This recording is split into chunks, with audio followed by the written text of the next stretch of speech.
I'm Amazight Bey. Welcome to the Amazight Bey Show.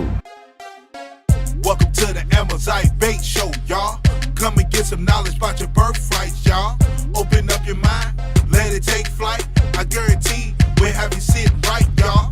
Welcome to the Amazight Bey Show, y'all. Come and get some knowledge about your birthright, y'all.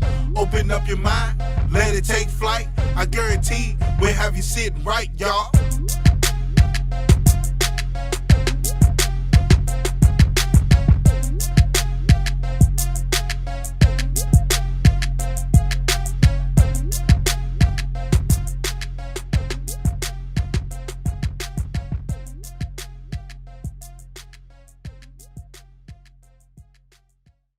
Blog Talk Radio. All right, ladies and gentlemen, I'm Amazight Bey, and we have our special guest, Richard Smith. He's the author of Moor, Mason, and Alien, not in that order. And introduce yourself. Hey there. Thanks for having me on the show tonight. Yeah, my name is Richard Smith. And yeah, I just recently came out with a new book, The Moor, the Mason, and the Alien, and it's subtitled A Call to Action, because that's what the entire book is. It's a big, giant wake-up call to explain not only what's going on, but why it's been going on this way on the planet, why certain things are taking place. And it answers a whole lot of questions that have been plaguing us for the last 500,000 years, right on up to present-day America. Right here, right now, you know, with what's going on, even with the current election process we have in current affairs. And a lot of people often ask, you know, what's with the title? The Moor, the Mason, and the Alien. And I find it hysterical because people are reacting the way I expected them to. Because if I had reversed the title and said, you know, the Alien, the Mason, and the Moor, or, you know, the Mason, the Alien, and the Moor, they never would have bothered to even ask such a question. But as soon as you put the word Moor first, then all of a sudden it raises eyebrows, you know. What the hell is that about? Because they know, in general, or they think they know, what the reference to Mason is, and they think they know what the reference to the alien is, but most people have never, you know, heard that combined together with the word Moor, and there was a good reason why I chose it that way. For fundamental reasons, I wanted people to see the unfamiliar word first, so that it would stick in their mind. The Moor, okay, what's that about? Because they can't get to the other two words until they see that word first. And then there was the actual meaning behind naming the book that way. The Moor is, of course, a reference to the Moorish legacy. The Mason is a reference to the Masonic agenda, which is the opposing force. And the alien is a reference to that silent third party that is playing both sides against the middle. And so these are the three main components of what has affected pretty much all life on this planet for quite a long time. So, and for those of you listening to the show right now, I was just telling Brother Amazight before, I am recovering from the flu, which just kind of bombed me out of the water over the past week. So if my voice sounds a little funny, that's the reason why. But I was definitely looking forward to doing the interview tonight and talking with everybody. But that's the crux of the title right there, The Moor, the Mason, and the Alien. And the call to action as a subtitle, even though it's a reference to the whole book itself, it is also a reference to the fact that once you read the book, there's no erasing what you just read, because it answers a whole lot of mysteries in 3 seconds flat. It gets into where do we get our words from? Words that we constantly take for granted and throw around in conversation without understanding where they came from and what they really mean. And I'm not just talking about any words. I'm talking about foundational words that have affected our society in an extreme way. Words like God. Okay, where did that ridiculous word come from? All right, I talk about in the book exactly how the word God came into existence, and other misunderstood and misinterpreted words like Satan or devil or shadow or dog or cat. Okay, the whole concept of the concept of free will. Just the verbiage itself, the actual phrase, free will. Where did that phrase come from? How was it missing along the way? So once you start answering these questions, you start realizing, okay, all of these things that we've been referring to as religion, or I should say Western religion, okay, were really Eastern philosophies that belonged to the Egyptian university system, what's known as the Cometian Mysteries of Al-Kemet. And it gets into why the book explains why that came into existence. As the Temple of Solomon, where does the word Solomon come from? How does it relate to the original high priesthood, the Aman? Okay, linguistically, we get into that. How was the high priesthood sabotaged later on by this other fake priesthood called the Amun-Ra later on? So, and it talks about who the entities were, who the key players were, and how the human race ultimately became subjected to a system of corporatism and consumer slavery. So that's it brings it up to a certain point where it allows people to get ready for what I'm working on now, is the follow-up sequel to it. So that's the crux of the book right there. Okay. So, Richard, I know this is a senior lesson for new people that's listening that might find this information very disturbing or very fictional. So, how do you get response from Europeans and other? Let's go with the Europeans. When you bring up the word, Moor, they know what a Mason is, they know what alien is, but when you bring up the word Moor, yeah. Well, I talk with them.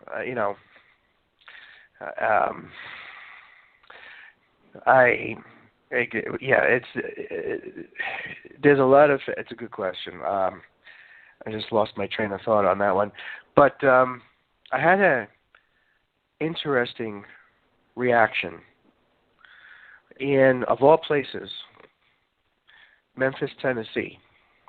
Okay. Martin Luther King's original stomping ground, all right? And I was asked in February of 2006 to come and deliver this presentation in a two-part lecture at what was referred to at that time as the World Paranormal Forum in Memphis, Tennessee. And at the time, everybody looked at me like I was nuts. They're like, "You're going to Memphis to deliver this lecture? Good luck." And because they thought, everybody was going to be chasing me through the streets and I was going to be tarred and feathered. Well, there was some pretty wild dynamics going on once I started giving my lecture. And when I was done with both parts of the lecture, I had two key factors in the audience. One was a black Mason, and the other was an old white couple who looked like they were in their 70s or 80s. Okay? And they were both looking kind of stern at me, and I thought to myself, okay, I'm going to get it. Somebody's going to blast me out of the water when this lecture's over. So when the lecture was over, here comes the old white couple, okay? And I was bracing myself for this, okay? Well, unbeknownst to me, they walk up. The husband shakes my hand, puts her arms around me. They said, to tell you, your lecture alone was worth the full damn because Evans' lecture information you were presenting, and they hugged me again, and they said, thank you so much for coming and for being brave enough to come to Memphis. They said, they said, at this point in time, I think we're all ready to hear this. So that was a sobering experience for me. And then later on, kind of like the polar opposite of it walks up to me, the Black Mason, and I thought he was going to rail on me too. He shook my hand. He says, outstanding. He says, outstanding. He says, I wish my other brothers in the Black Masonic Lodge would listen to you. Wow. So that's a mixed experience there from both sides of the equation. That was a total shock to me, and it taught me a huge lesson that day, all those years ago, to not be afraid to go where angels dare not tread, because the information and the answers are coming to the surface, but you can't explain those answers the right way without the Moorish legacy as a key factor in that discussion. This is why my contemporaries fall flat on their face, because your average ufologist who goes after the alien abduction phenomena per se, think about it. What's the mentality coming from your average ufologist? And it's not their fault, but, logically, if you analyze it, your average ufologist is a blue-collar, white, pro-Christian, that kind of a person. So that kind of a person is chasing after a UFO on Saturday and then going to Mass on Sunday and worshiping the same damn thing that he was chasing after on Saturday. And that's like a dog chasing its tail. And that's why my other contemporaries really don't seem to be offering any solid answers at all. And to which I say, well, of course you don't get any solid answers because you refuse to speak to or associate with the whole idea of extraterrestrial intervention with your dark-skinned Native American, African, Asian, or Arabian, brothers and sisters. And if you're not going to go into those territories, then you're never going to get the answers. I know very well that there are some pretty paranoid and scared elements out there that are paying very close attention to what I talk about and getting pissed off. But those elements are coming from what I refer to in the book as the corporate titans. And with the experiences that I've had over the years, I can't really point a finger at your average blue-collar, white suburbanite and say, they're not going to listen. They more than likely will if you give them half a chance.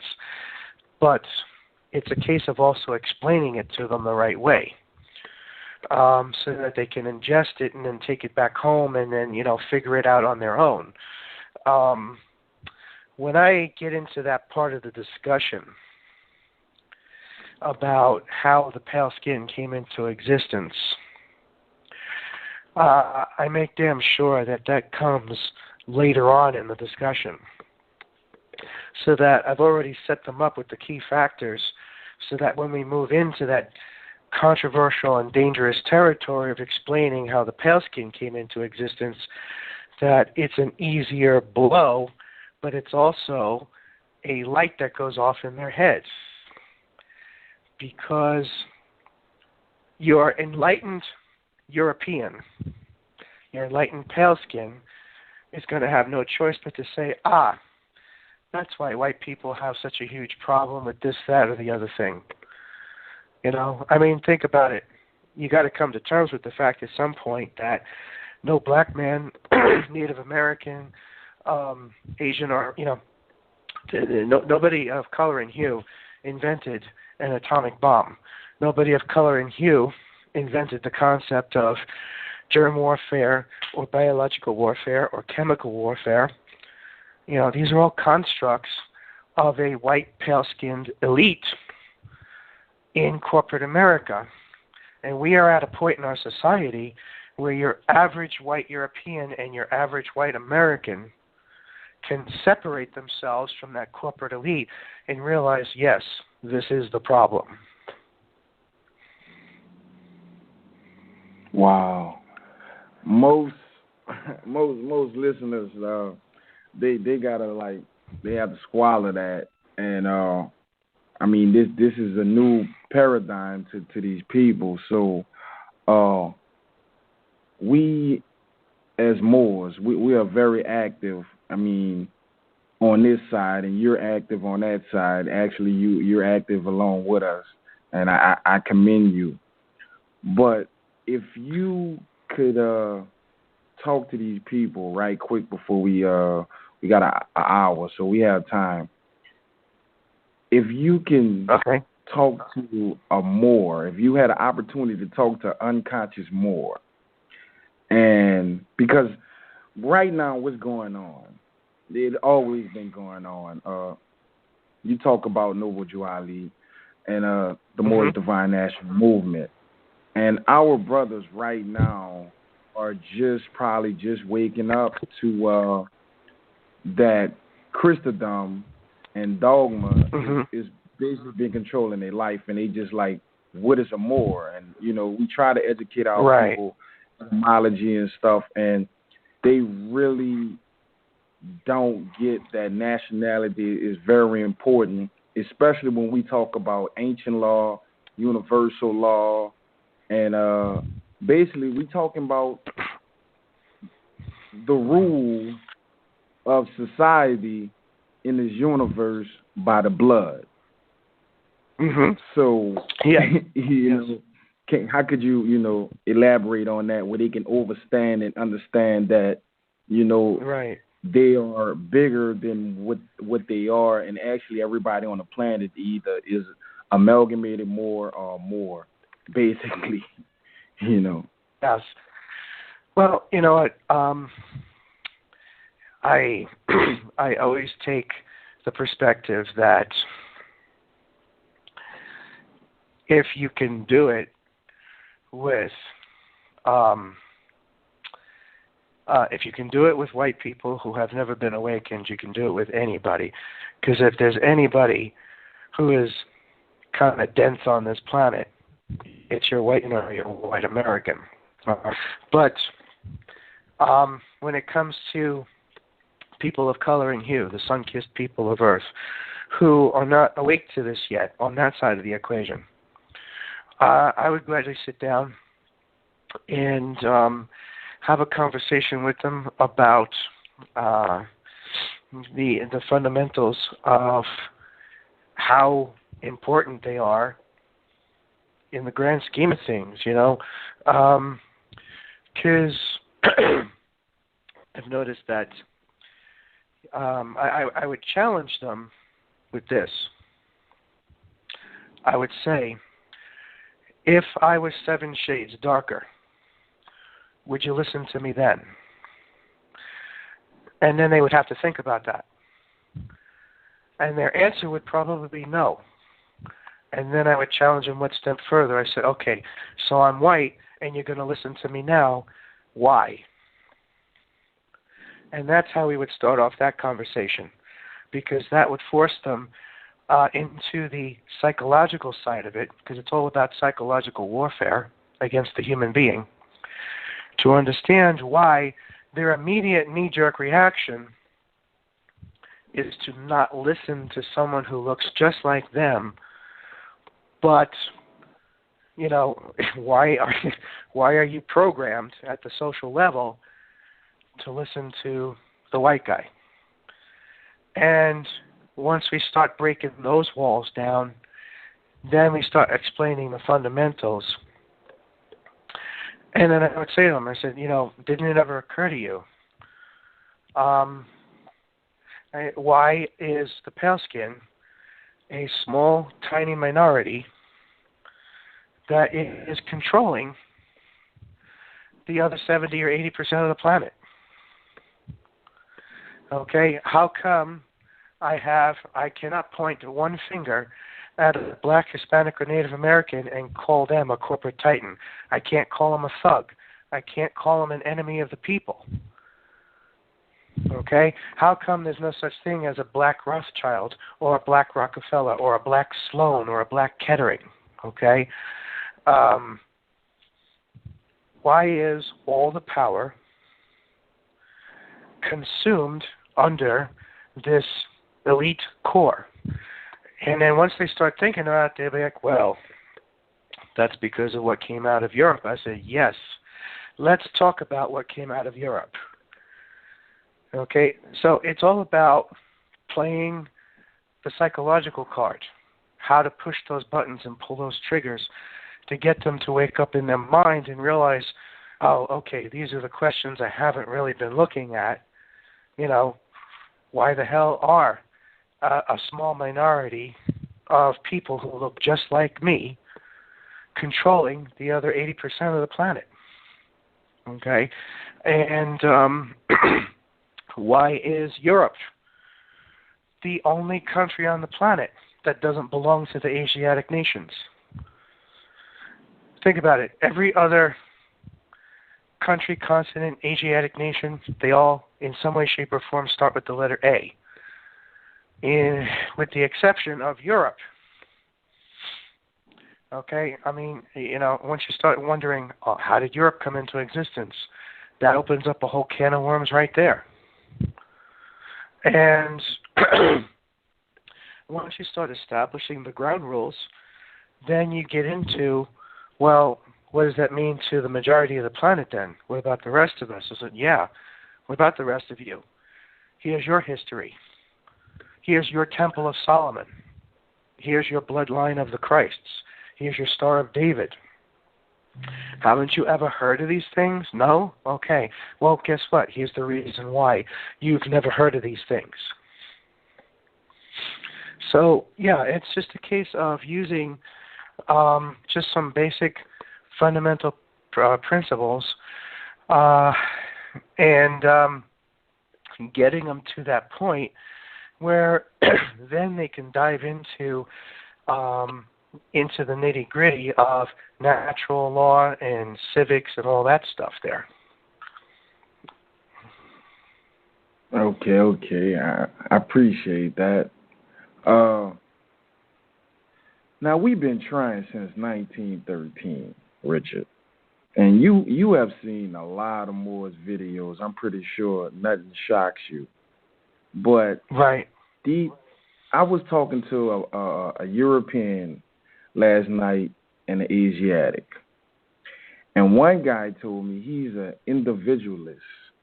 And the European guy said, Amazight, you should know that what you talking about. And I'm like, I'm just talking about civics. He was like, but you're not supposed to know that. And I'm like, really? So I asked him one question. I said, I said, is your life more important than a generation coming behind you? And he puzzled. And he said, no. And I'm like, don't you think it's important that all of us know what's going on? So the whole message was the Asiatic brothers disengaged from the conversation because he was engaged in beliefs, but the European was intrigued. And yes, it is very, very difficult because our people, I mean, they really, when they hear the word, because they're going to buy the book, but when they hear the word Moor, they know Mason, they know alien, but when they hear the word Moor, it's like a mystical, like, we can't be that, you know what I'm saying, like, we can't be these people. But my thing is, if these people claim to be the first people on the planet, it's like, shouldn't they have a big stake in the real estate in this universe? And when we explain that to them, they're like, no. You get what I'm saying? So how do the Masons fall into the politics and, you know, with the word Mason and Moor? How does that correlate with the politics of it? Because, and before you answer that, I saw a video of Pope Francis.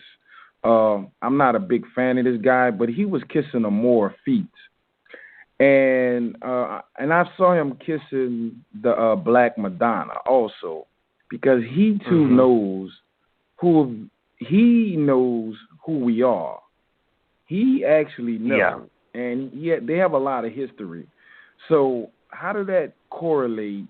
Because look like he's going around like, hey guys, this stuff is about to be blown out of the water. Everybody, because he already exposed it in 2014 with these letters that he been surfacing, you know, the Motopopia and the Silver Order, and I did an interview on C-SPAN. So it looked like he's going around trying to calm everybody down, you know, and don't, you know, I guess let the general public know war has been going on for a long time, but now it's like in everybody's face. So how did that correlate with the politics with the Mason and the Moor?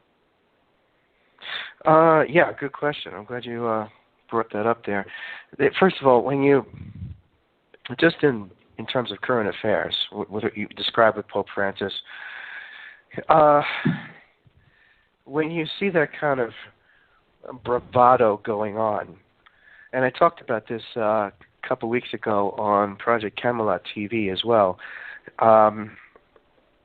it's an act of desperation, okay? And it's almost like extending an olive branch, which of course is a Moor symbol anyway, extending an olive branch of peace to say, hey, we know we were supposed to give all this back to you guys, and we're sorry that we're such a bunch of selfish SOBs and we didn't.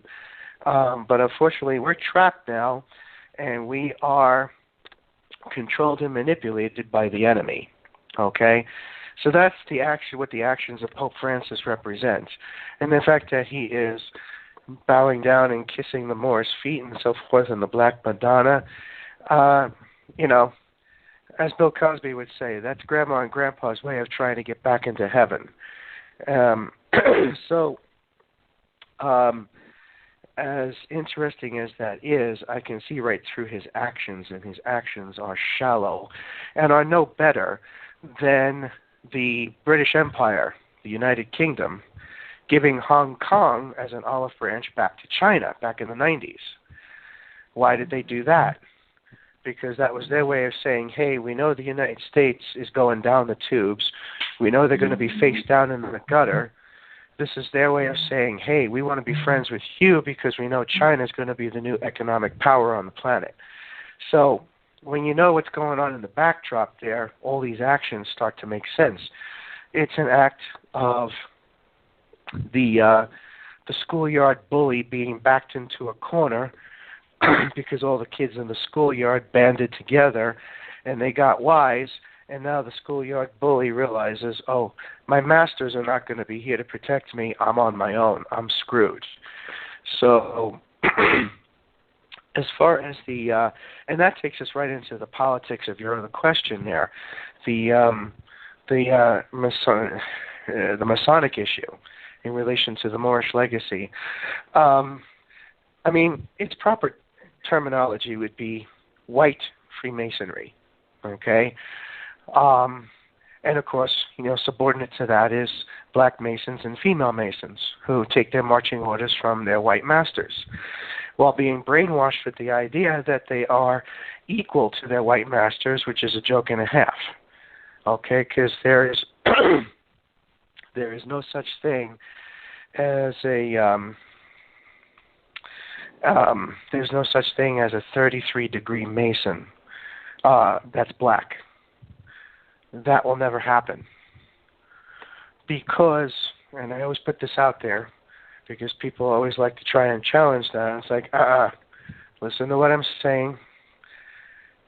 Even though the joke is on the Masons, they have this warped idea that their high point is 33 degrees, and that's only meant for the white guy. Why? Well, this is how you know when someone knows what they're talking about or when they're BSing you. Because in order to achieve 33-degree status, you would then get what's referred to as kind of like a $10,000 pass from the Vatican. Once again, this is where Pope Francis comes into play again. $10,000 pass from the Vatican to go what's referred to as the House of Omar in Jerusalem to see the best-kept secret on the planet. And that best-kept secret is a dark-skinned Christ by the name of Guru Master Prophet Isa. And guess who Guru Master Prophet Isa is? The one that everybody calls Jesus. Now, can you imagine what the hell would happen if you allowed a black man, a black Mason, to achieve 33-degree status and they went to see that? Oh, holy hell. The whole damn world would come crumbling down once a black Mason was brought to that realization. Okay?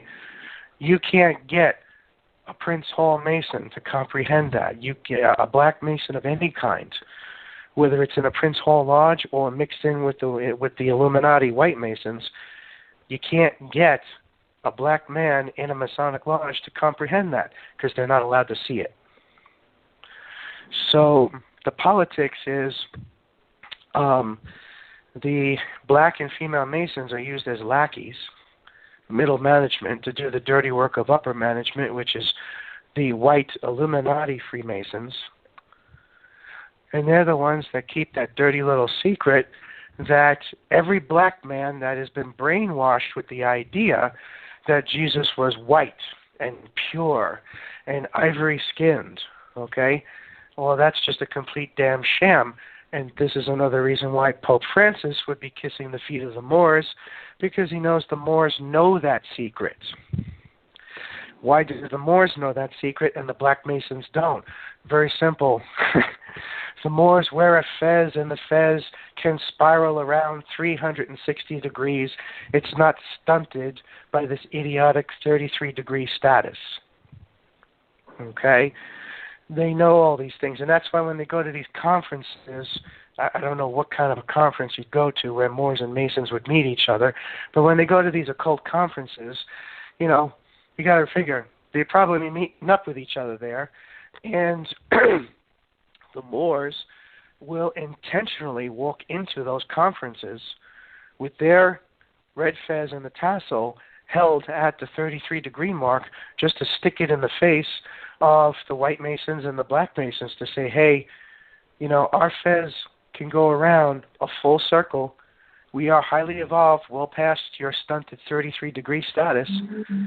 You guys think you're so special, and you're not. But this is the joke of it all.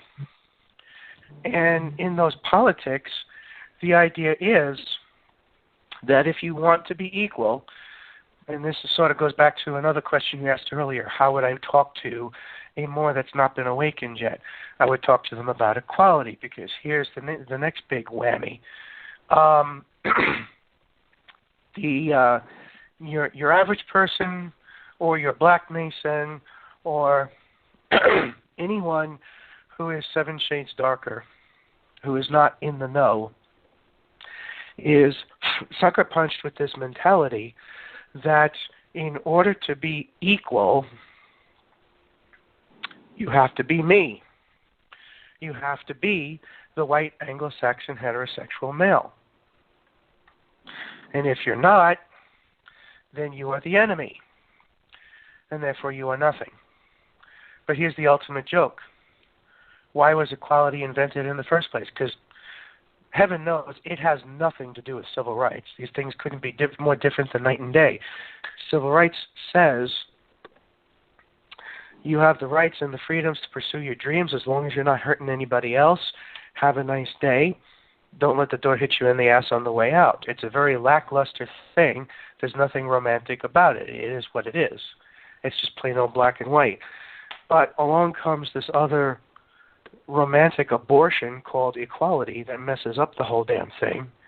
Well, equality is like the word eternity or forever, okay? They're abstract terms, and the only way to define them is by relativity. You have to relate it to something. You have to have an archetype.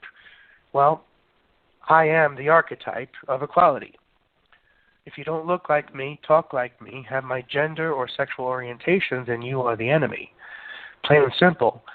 But even though you're the enemy, we'll still subjugate you and brainwash you with the idea that you could possibly achieve equality if you assimilate into the Borg collective, okay, of the what I refer to as the European Ivory Tower, okay, the White Masonic Elite, the Grand Masonic Lodge. But here's the ultimate joke. In order to, if you could possibly do that, let's just pretend in some absurd and perverse way, you could achieve that kind of equality. All you would have achieved is going right back to being less than zero and therefore right back to being a second-class citizen. Why? Because the pale skin was not supposed to exist. It is an abomination of Mother Nature. It was created under false pretense by the enemy for the sole purpose of producing an obedient race that would do their bidding for them and wipe the floor up with the rest of the Asiatic nations.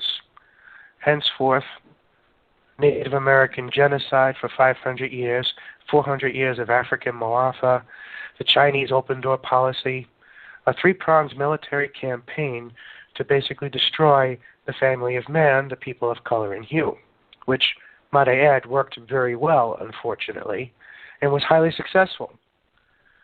So that's why in the politics that exist between the Moors and the Masons, the ultimate cosmic joke is this perversion that we refer to as equality, of which I have zero respect for, because you're trying to achieve something that was never supposed to exist.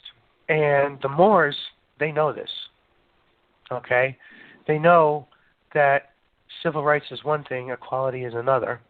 And why was the concept of equality even allowed to come into existence? Well, case in point, the act of desperation, the act of bravado, like Pope Francis or England giving Hong Kong back to China and so forth, okay?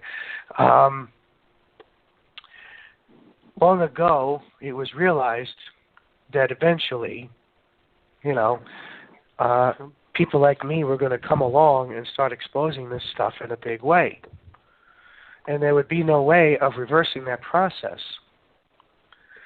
So naturally, you want to put a mechanism in place, a political mechanism, a social mechanism, that would, in some way, shape, or form, socially condition everyone to already be on board with equality by the time the whole thing gets exposed.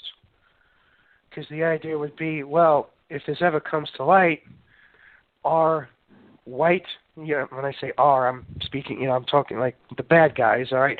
Our white slaves, our white slave race, our European Ivory Tower, is going to come crashing to the ground. How do we protect that? let's introduce the word equality. Everybody's equal. Equal to what? You got to have an archetype. Oh, equal to, I know what, let's legitimize the false origin story of the pale skin by making everyone think they have to be equal to the pale skin, no questions asked. And this is where you get these false origin stories from Europe coming out of Greece and all of that BS, which is the farthest thing from the truth, because all of your philosophers that were referred to as Grecian were actually Cometian first, and then went to Greece to teach their students.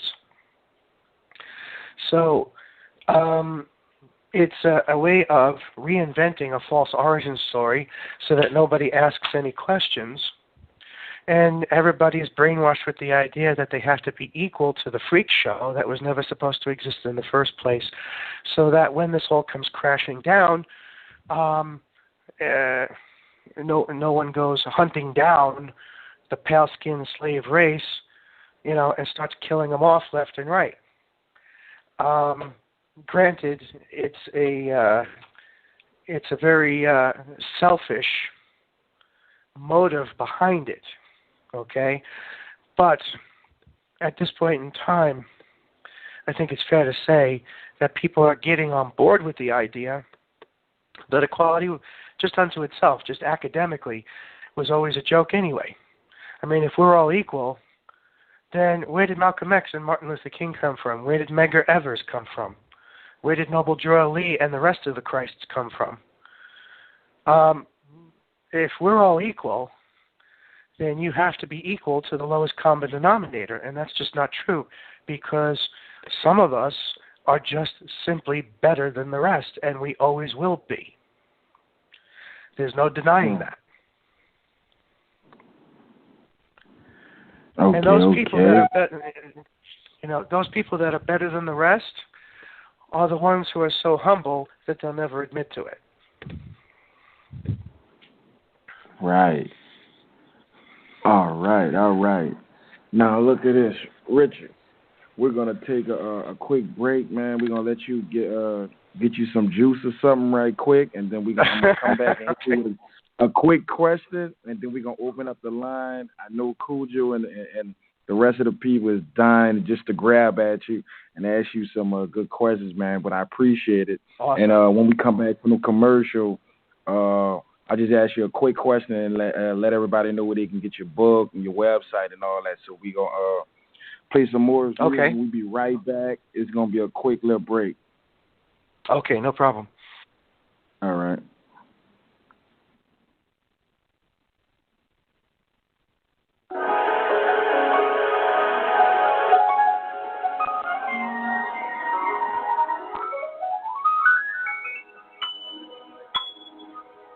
Amazight Bey, all liberties reserved. My pinnacle is clear to see within the cabinet of sea. Most colonies would deny me of my birthright. It is for certain that I, Amazight, made from her, and of her the dolphins with no clear definition for the mortal minds to comprehend. I represent sleep, the completed physical manifestation of our lives, 7 continuous years of perfection. I evolve and transcend time and space, the consciousness of every man that I am, regardless of your acknowledgement. I exist, and because of this, so do you, Sharice L. As I walk through the valley of shadow, I see bones of dead among me. You heard me? You heard me?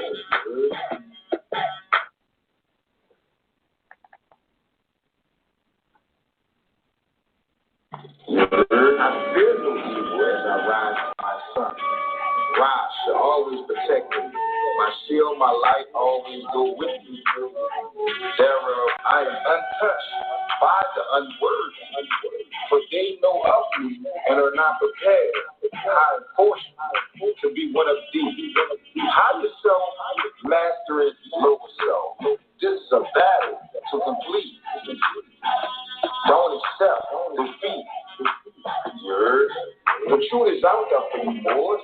Just ask Prophet over to Ali, prophet of the end of time. He made it so we can know our birthright, our nationality, jurisdiction of our own mastery. No master can touch these tentacles of these pyramids. Moor's got the world on lock, got to wait for us to use the back Pandora's file. Who else is strong enough? You tell me. Because as far as I can see, Moor's nobody. Sharice L and Amazight Bey, the L's and the B's, the Moors. Amazight Bey, all liberties reserved.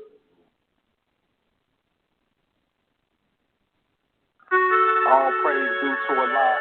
I give honors to the Prophet, Noble Jew Ali. I seen the Moor close to PM. Now he ripping up the DM. All eyes, yeah, I see him. Boy, they calling this, I hate the DM. It goes down in the AM. It goes down in the AM. It goes down in the AM. It goes down in the AM. Snatch me up the 7, circle steps. I'll FaceTime me that lesson if it's cool. Boy, that AM pop. Boy, that AM pop. I got some Moors in the DM. They breaking news if they see them. But we don't do no talking, no talk. We see Negro shit too often, dirty Moor. I seen them Moor close to PM. So now she repping up the DM. All eyes, yeah, I see her. Boy, they calling this, I hate to see him. It goes down in the AM. It goes down in the AM. It goes down in the AM. It goes down in the AM.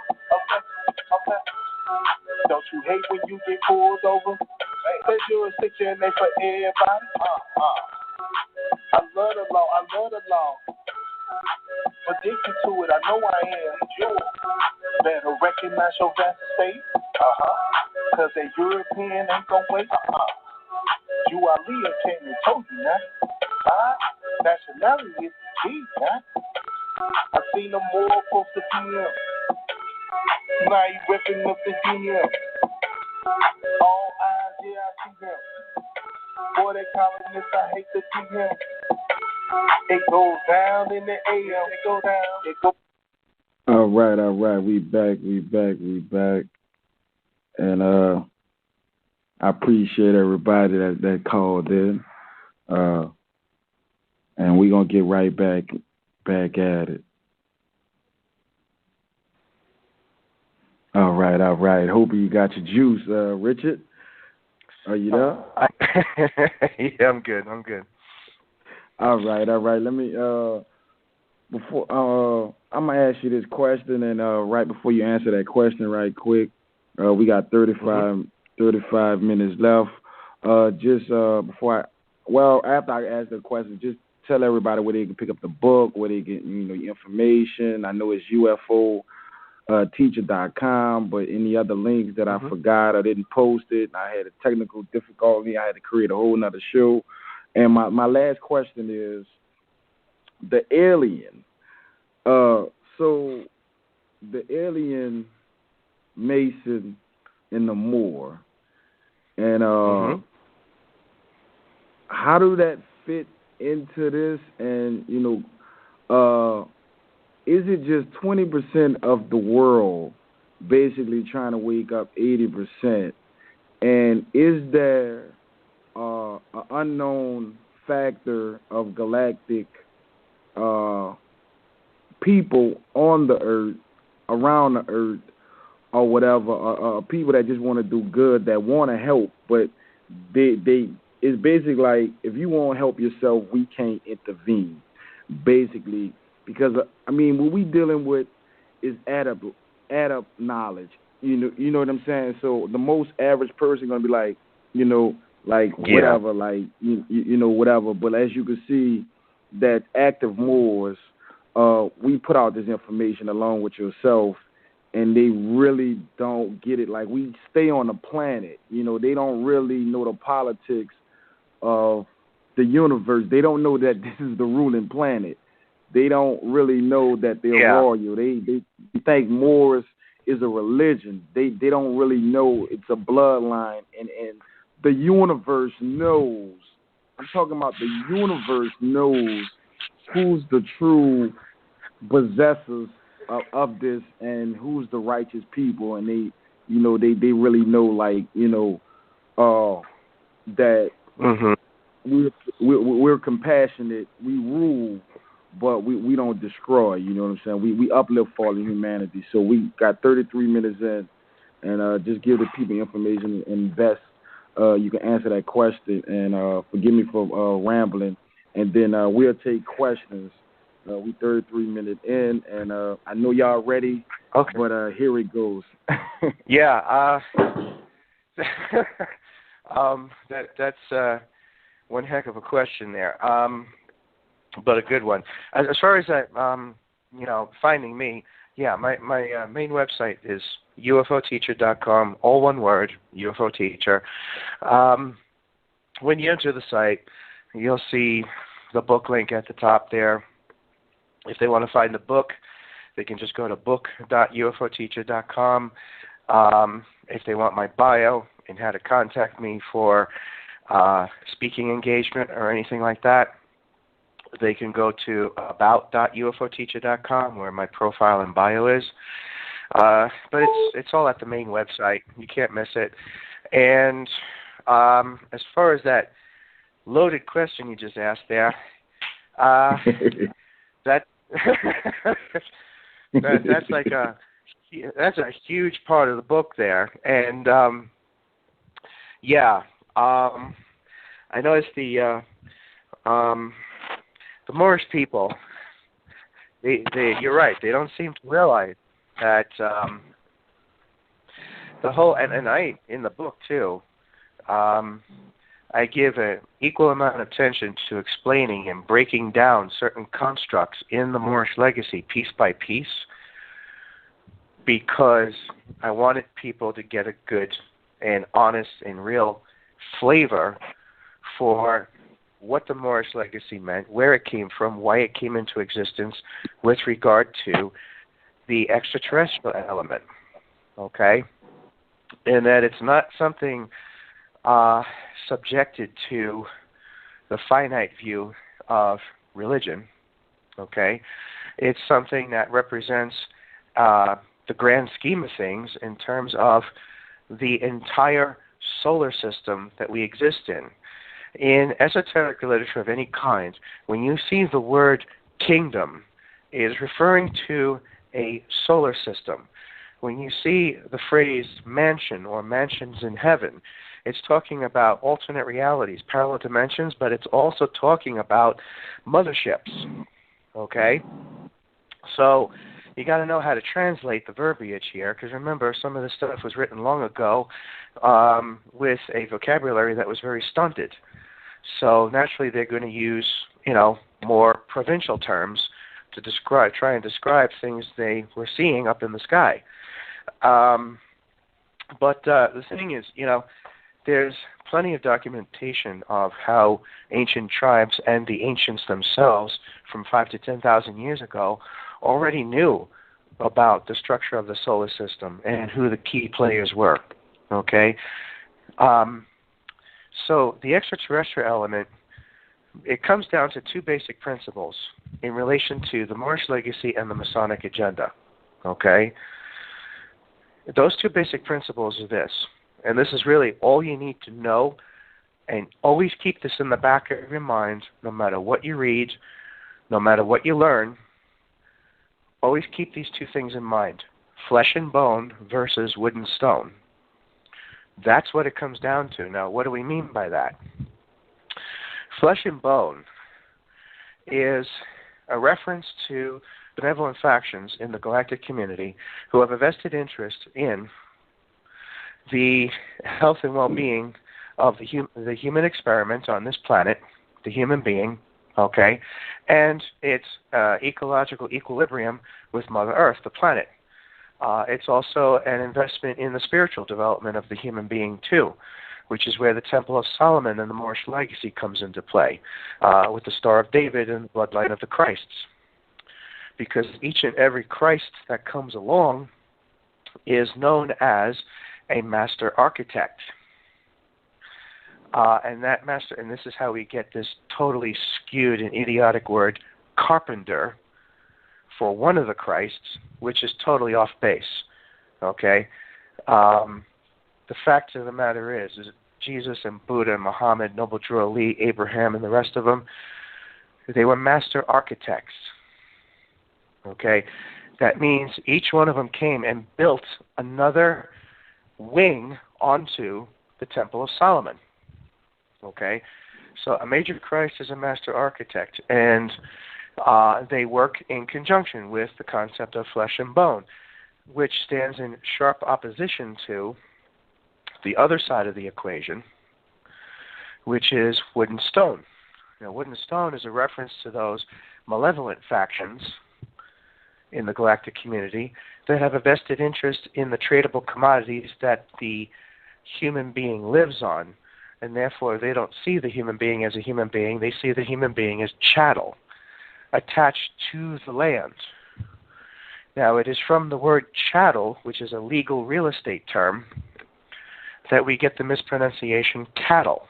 I point out in the book that the human being is chattel and therefore cattle attached to the land.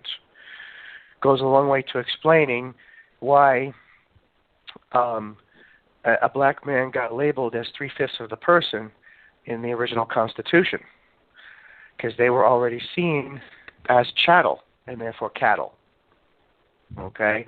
This is an extraterrestrial concept that came from the malevolent factions, most notably the Aryan Empire, which is your white elite pale-skinned reptilians, and the Canis Empire, which is your white elite Canis feudal lords, canines, dogs of war, okay? And it's because of the collaboration between these two maniacs, who were greed-driven and profit-driven, that cooperation between those two empires gives birth to what we refer to today as the two-party system. So you see, the two-party system has very little to do with Democrats and Republicans, and a hell of a lot more to do with what came 500,000 years before. Two-party system is something that was forced upon us and therefore handed down through the European ivory tower, okay, by manipulation. It's in every aspect of our society. You cannot get away from this. The FDA and the pharmaceuticals, the media monopolies and the corporate conglomerates, all right, the Federal Reserve and the IRS, the Israeli Mossad and Vatican City. I could go on all day here. The two-party system exists everywhere. What does it represent? It represents upper management and middle management. These are corporate concepts that came from elsewhere and never had anything to do with this solar system until they were forcibly brought here as an invasion. Because when the human being was first being brought into existence as a magnificent creation, all of a sudden the malevolent factions came along and they realized, oh, look, a pride.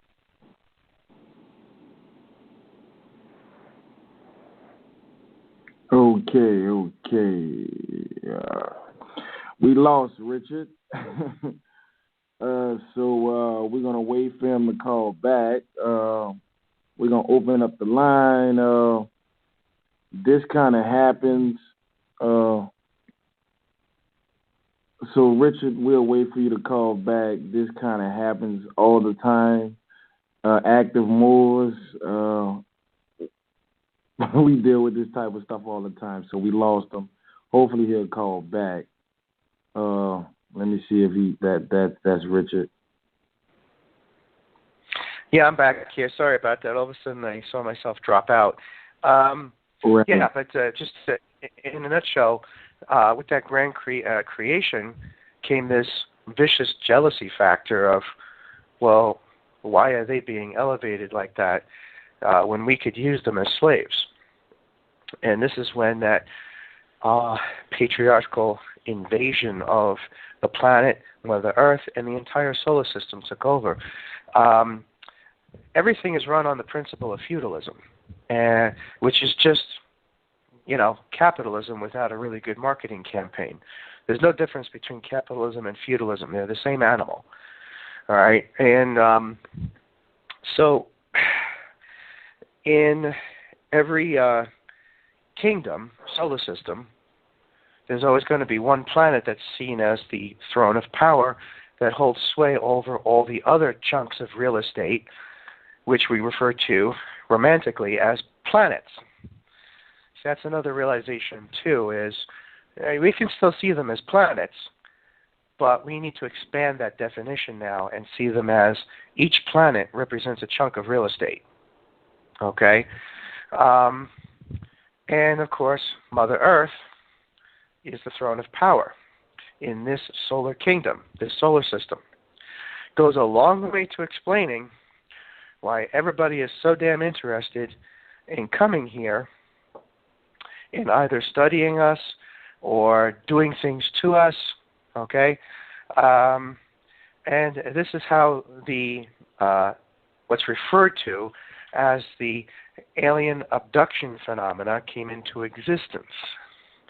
Now, I'm not sure if anybody else has been paying attention, but I am hard-pressed to find anyone in the Native American community, the black community, Moorish community, Asian, Arabian, Hispanic community who has an issue with the alien abduction phenomena.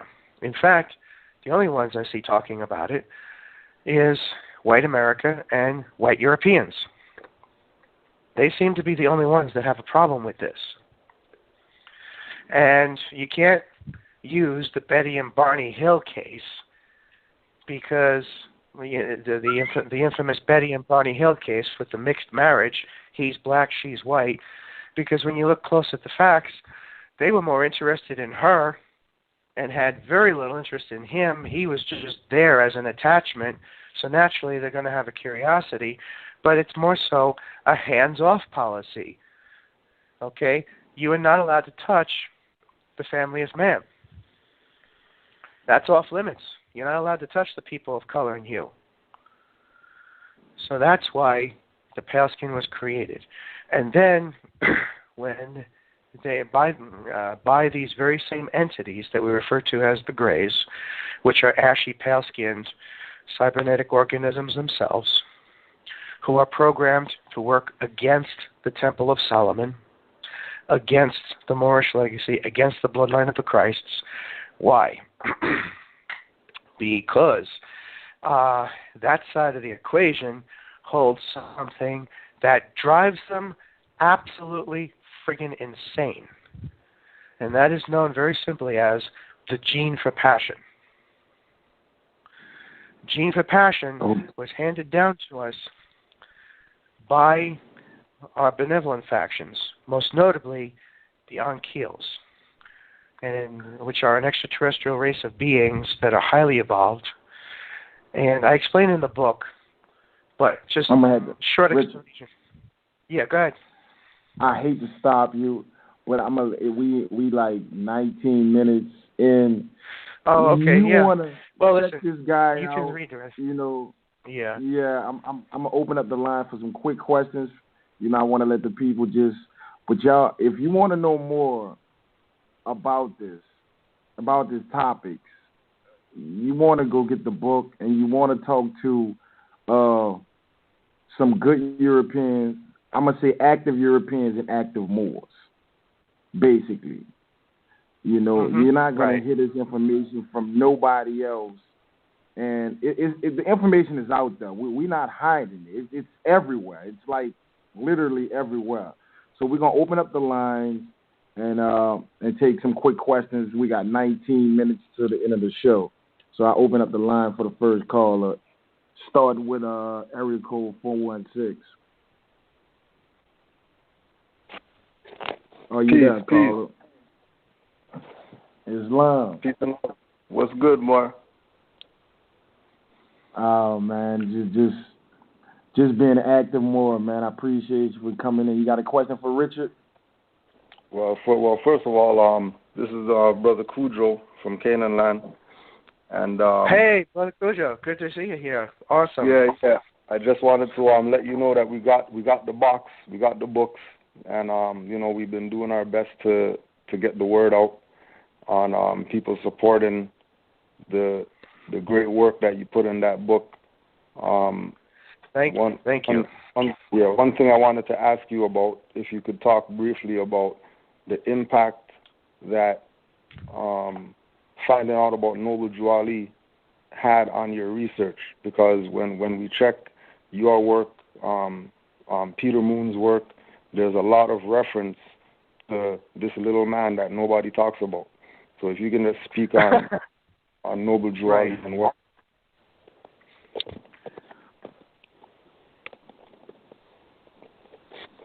Definitely. Noble Drew Ali is a powerful figure in this whole thing. And I talk about that in the book when it comes to the challenge that all Christs have to go to when they come face to face with the deadly challenge of the Sphinx. And this, his passing the test and sitting at the paws of the Sphinx and then coming back to the United States to lead the movement there was a sign that went up as a huge flare that said, hey, we are taking this whole thing back. And when you say we, I mean the Moorish legacy, the bloodline of ascendancy, the throne of power being Mother Earth and all that. Noble Drew Ali was quite simply a real Christ. And people have this hard time comprehending that because he chose to stick with his own people where he was needed in the United States. And this is true of any Christ. You can't mix and match Christs, okay? You can't go swapping them around. They are born keeping with the idea of bloodlines. They are intentionally born into a specific demographic representing their own people at a time when their people, so to speak, need a good swift kick in the head to wake them up and straighten them out. So the Noble Drew Ali represents a powerful symbolism that coincides with the idea that not only was there a real genuine Christ at the beginning of the 20th century, okay, here in the Western Hemisphere, but that also served as an olive branch between East and West, okay, that the Temple of Solomon was everywhere at once. Okay, it wasn't just in Egypt, it wasn't just in China, it wasn't just in India, it was everywhere at once. And the thing is that once he started that moving in a forward motion, most people don't realize that was pivotal. That was truly pivotal, because later on, you have that ripple effect down the line there with people like Malcolm X and Martin Luther King picking up where that left off. And the sad part of it is that in the scheme of sabotaging the Christ, and you'll notice it wasn't just Noble Drew Ali that this happened to, but this happens to just about every Christ.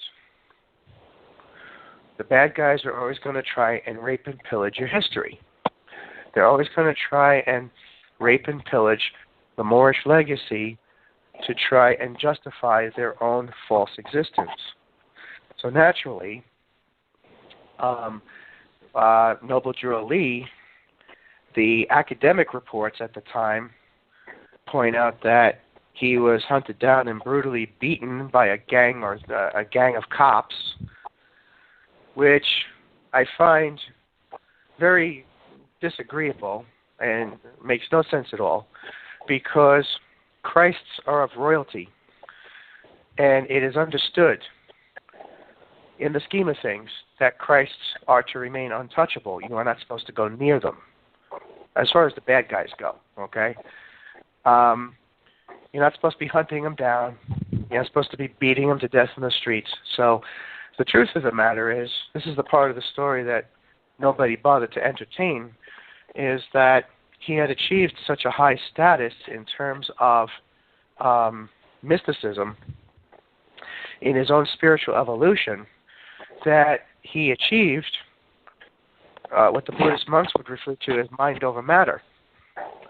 And he just evolved right out of the third dimension into the higher dimensions. But he had a reason for doing that, because at the time, the United States was in pretty bad shape for Black America.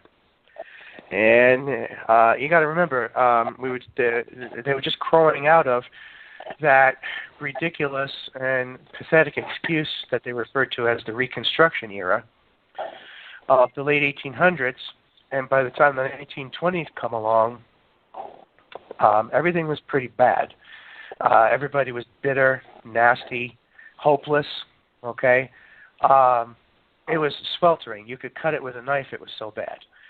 And a lot of that was coming out of the very same community that Noble Drew Ali was trying to help. And Noble Drew Ali looked around and he said, you know what? The hell with this. I can't get anything done on the three-dimensional plane. I need to evolve to the higher dimensions to get something accomplished. And that's what he did.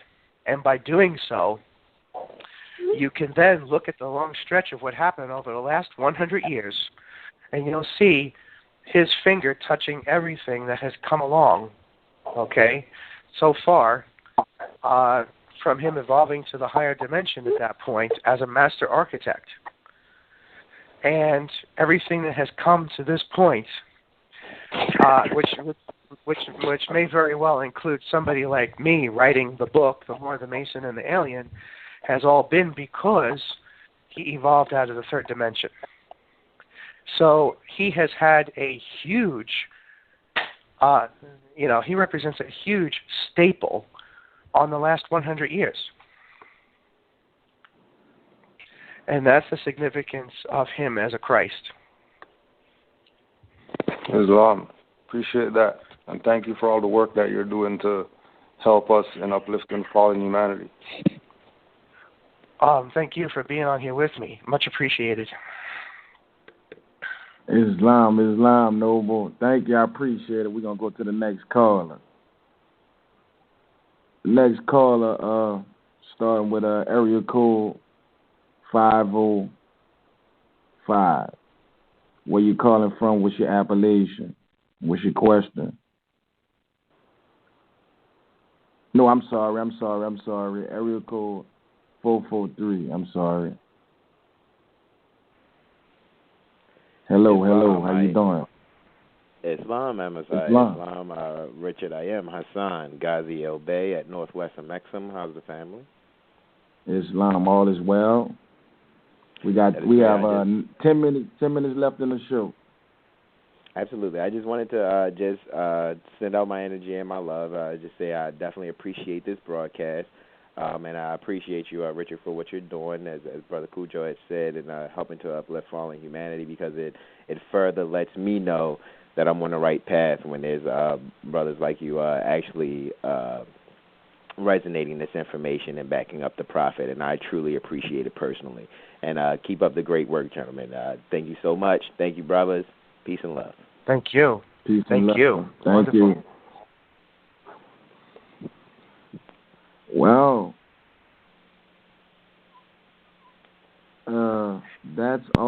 callers with their hands up. Okay. And so we got 9 minutes left.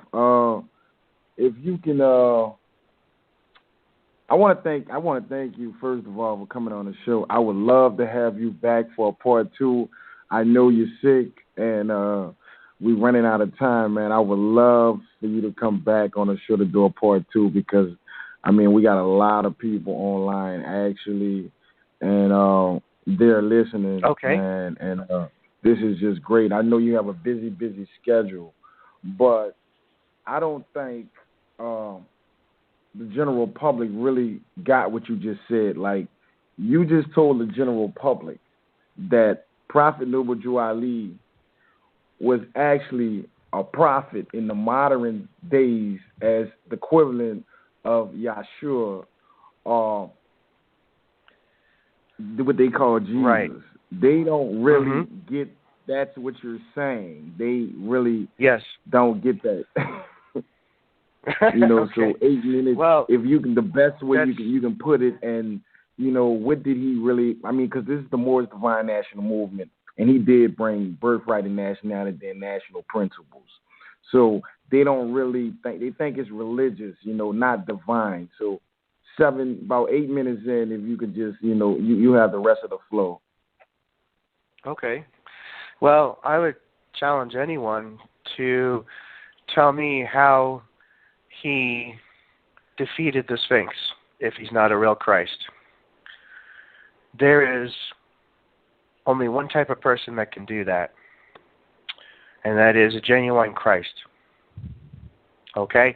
And on top of that, there is not one Egyptian adept in Egypt who will deny this.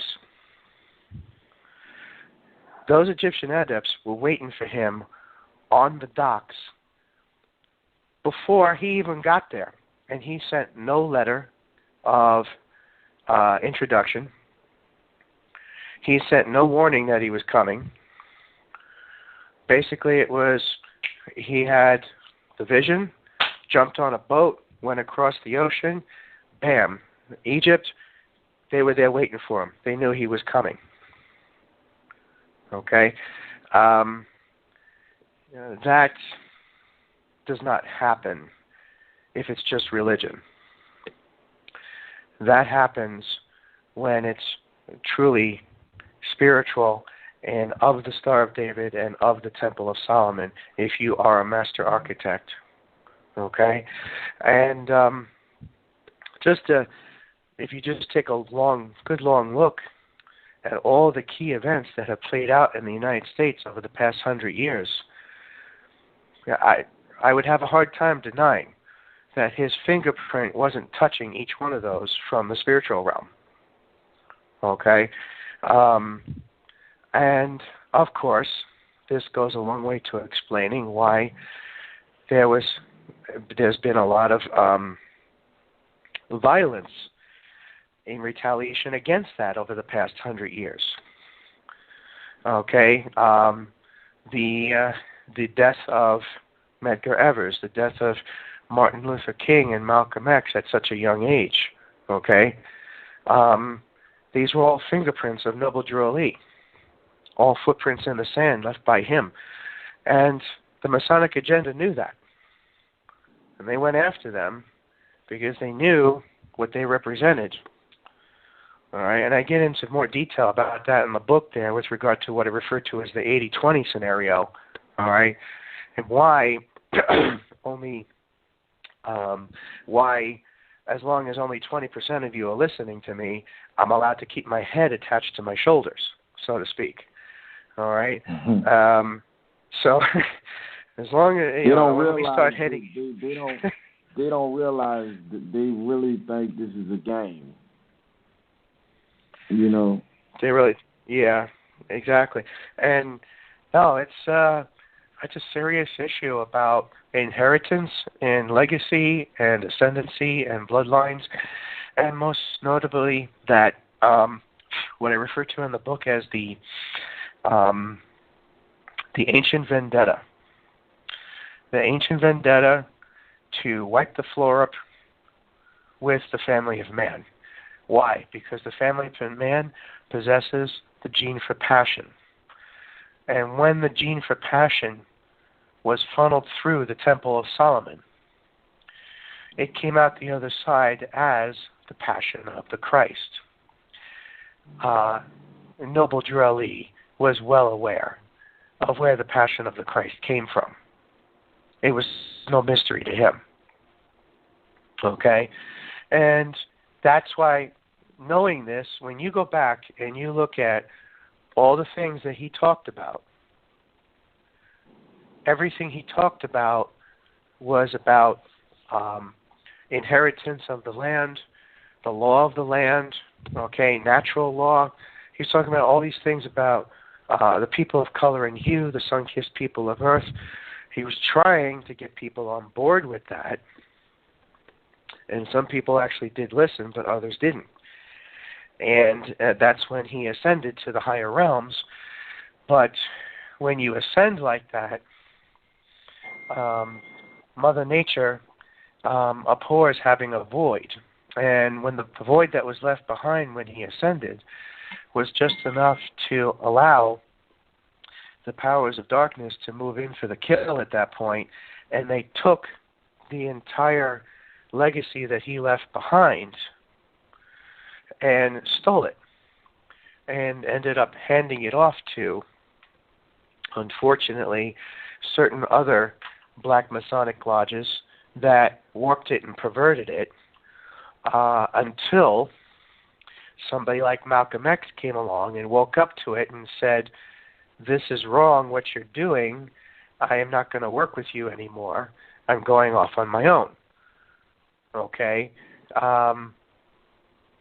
And this is what has evolved along the way in terms of breaking away from the Grand Masonic Lodge and any form of black masonry, including, unfortunately, the Nation of Islam, which has no good interests at all for the black community or the Moorish legacy, because unfortunately it takes its marching orders from the white Masonic lodges, including the FBI, and so these are some serious things going on here that people of color and hue are going to have to do some serious soul searching on where their loyalties lie, because ultimately you need to decide which side of the playing field are you on. Are you for Mother Earth, or are you for the Empire of Orion? Okay, are you, which is the bad guy I talk about in the book. And so if you're part of any kind of Masonic lodge, you're working for the enemy. And it doesn't matter whether it's called the Illuminati or the Nation of Islam. It's all a Masonic lodge. It doesn't matter if it's called the FBI or the CIA. It's all a Masonic lodge. Okay? Monsanto, Microsoft, McDonald's, it's all a Masonic lodge. All right? What is a Masonic lodge? It's a corporation. All right? And the corporation was designed to replicate itself like a virus through society to permanently reinvent the two-party system over and over again that would plague us every step of the way. And the bad guys are getting away with it because the other 80% hasn't woken up yet. And if the other 80% is going to stay asleep, then how can you really point a finger at the bad guys and say they're getting away with murder when the other 80%, 50% of the blame rests at their doorstep? We've had 500,000 years to pull our collective heads out of our collective asses. There's no reason to be sympathetic about this anymore after 500,000 years. The human race has had more than enough time to get its act together. And now, because we have prolonged it so long, we are in the 11th hour of our existence. And, we're hydrofracking the living hell out of the planet, and we're allowing the corporate titans to get away with it because their attitude is, hey, let's strip mine the whole damn solar system before they wake up. Well, if we let them do that, then there'll be nothing left for future generations to inherit, because the whole damn thing will be a barren, dead wasteland. This is the thing you have to work towards. Me, my motivation is I have 4 nieces. I want them to grow up knowing that Uncle Rick did everything he possibly could to make their future better.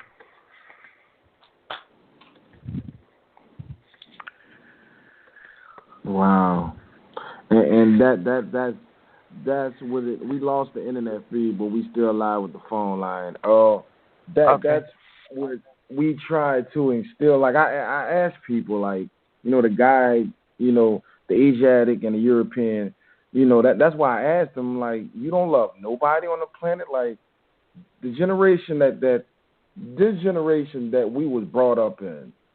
I'm pretty sure you come from the 70s, I come from the 80s, and you know, everybody said, well, my grandmother, and I'm like, well, guess what? You're a grown adult. You know better. You do better.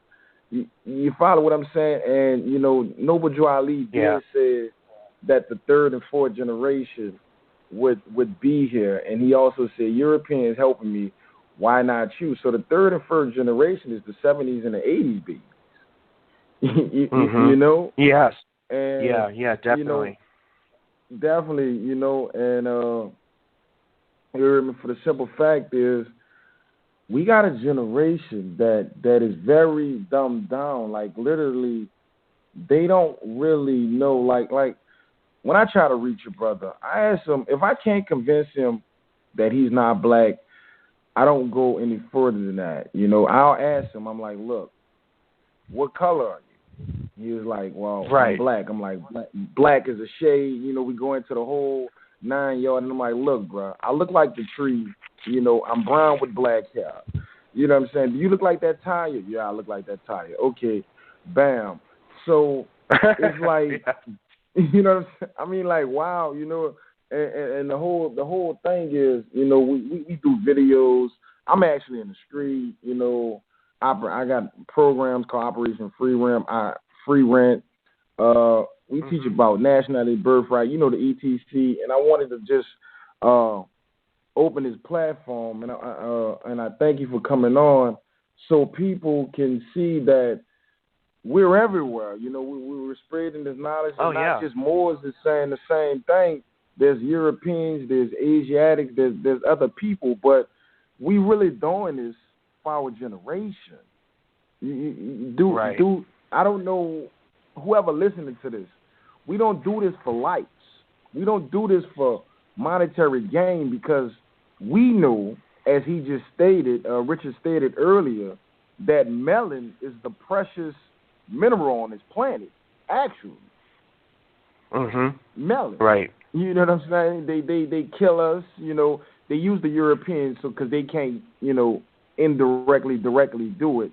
But melon goes for a whole lot, you know, along with the other resources.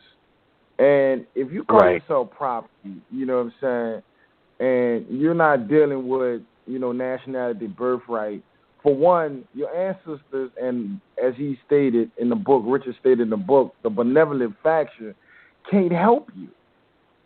You know what I'm saying? They can't. You're not honoring your ancestors, and we really doing this for the generation, because everybody is tone deaf and dumb. All they want to do is smoke, drink, have all the sex they could. Like, it's going out of style. You know what I mean? And they really don't. They don't. You know what I'm saying? And even if my thing is the preachers. Okay, all the preachers, not all of them, but the ones that get a so-called degree, you feel me?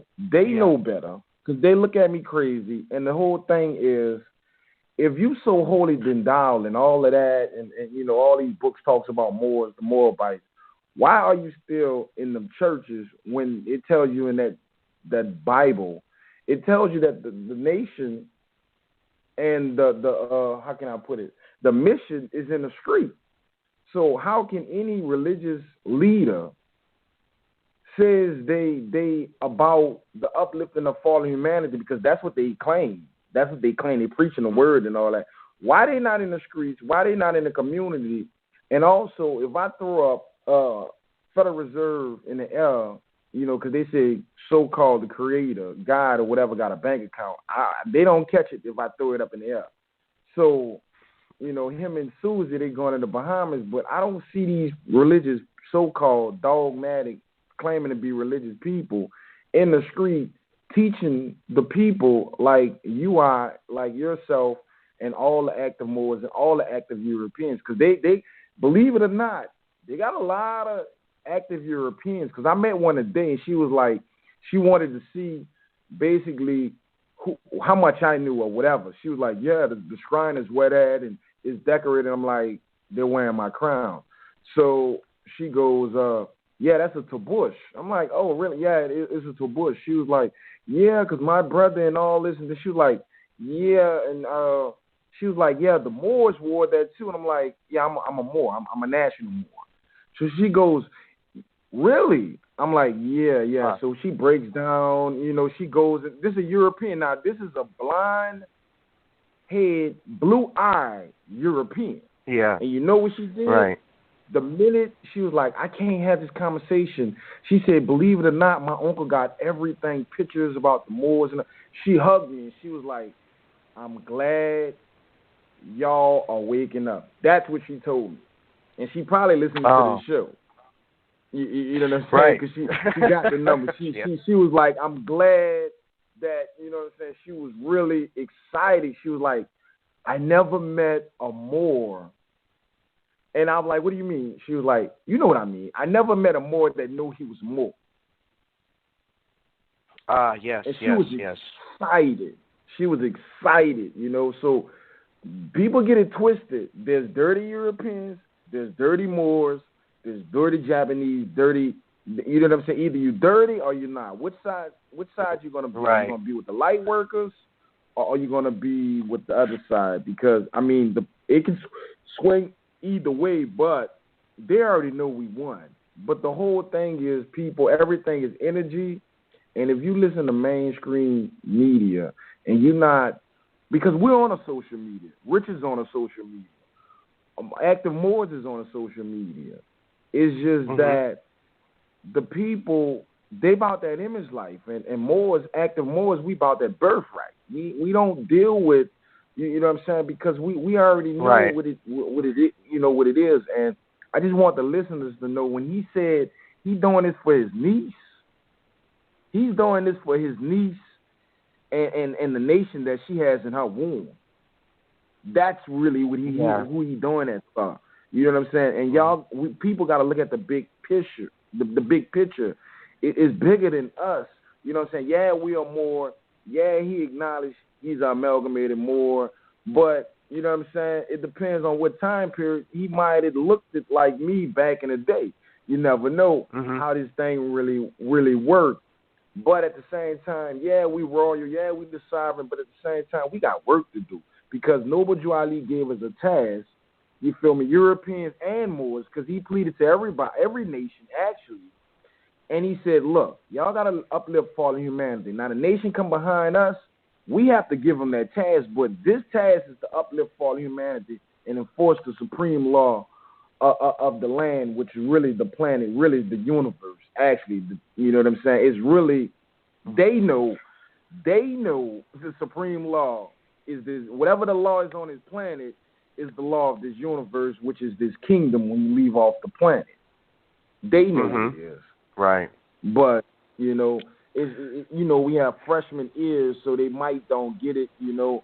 But, I mean, we still got time, but if you got to go, that's cool. But we still on the phone line, and it'll upload. Well, I'll tell you.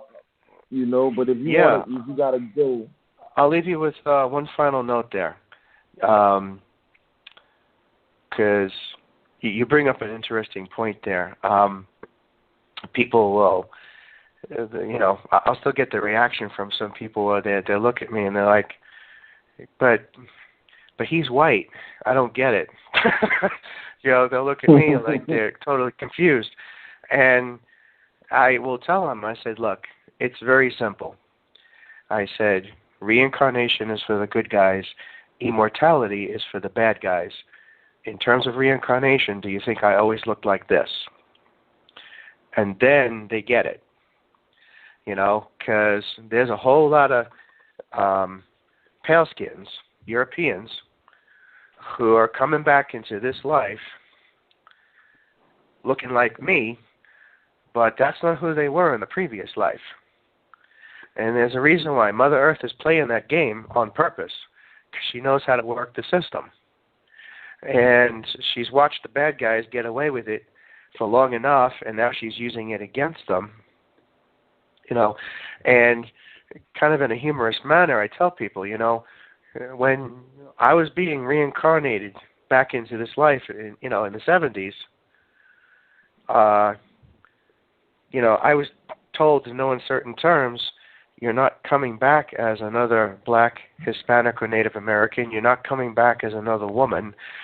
This time we're bringing you back as the white guy, the one thing that they fear the most. In other words, the bad guys.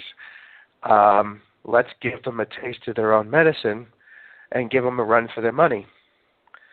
And that's what's happening. That's the other side of what I refer to in the book as the spiritual insurrection, is that some of these people who were previously here doing the work as part of the Moorish legacy are now coming back as pale-skinned, Americans, pale-skinned Europeans, and so forth,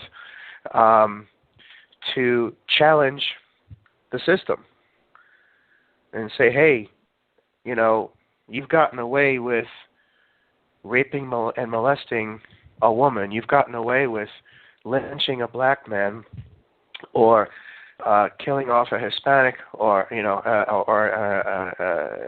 exterminating pretty much most of your Native American brothers and sisters.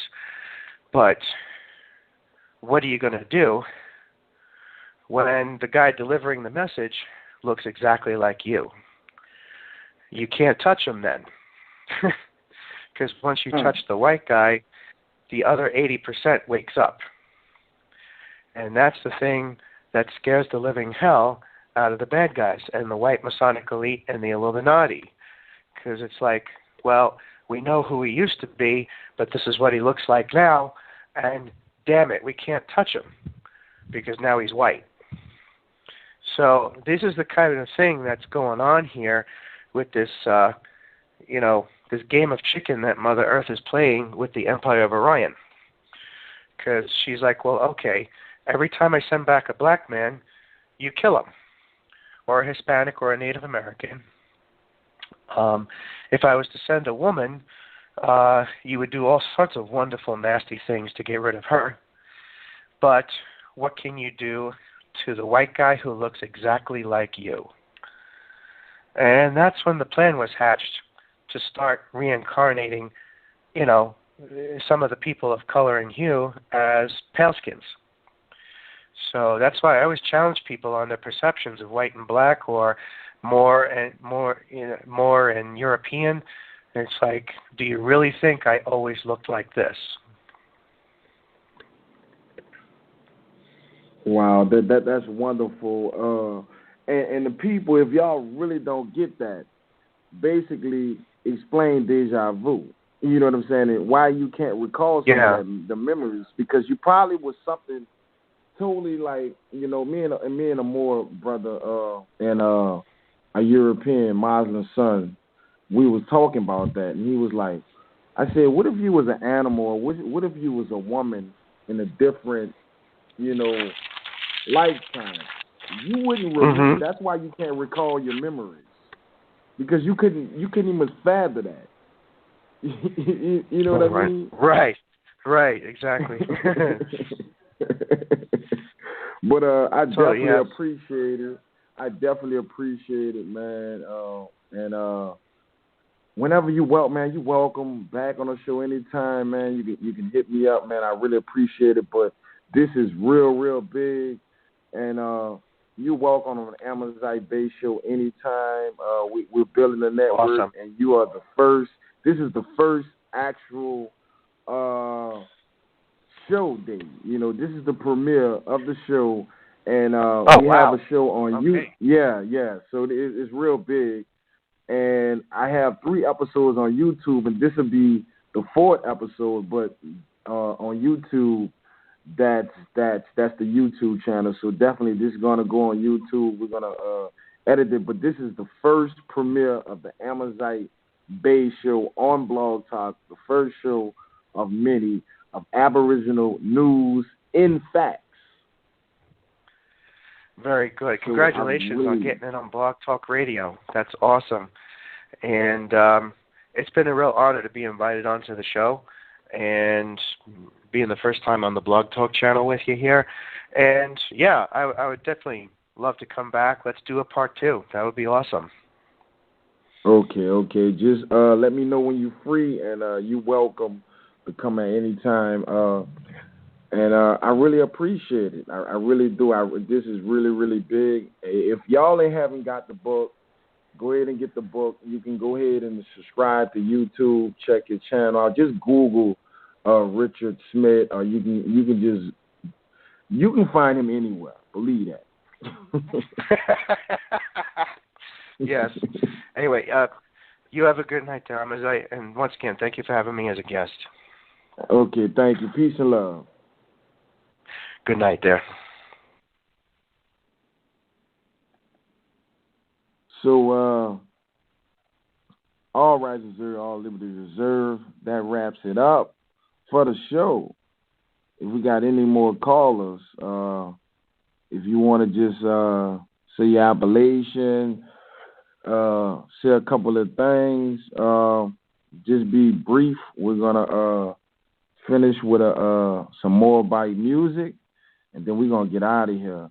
Appreciate all the guests. I appreciate Cujo, Ottawa L. I appreciate Cosmo L. and the brother. I forgot your appellation, and all the listeners that's still on the line or be listening from the archive. This is a beautiful beginning. Stay tuned.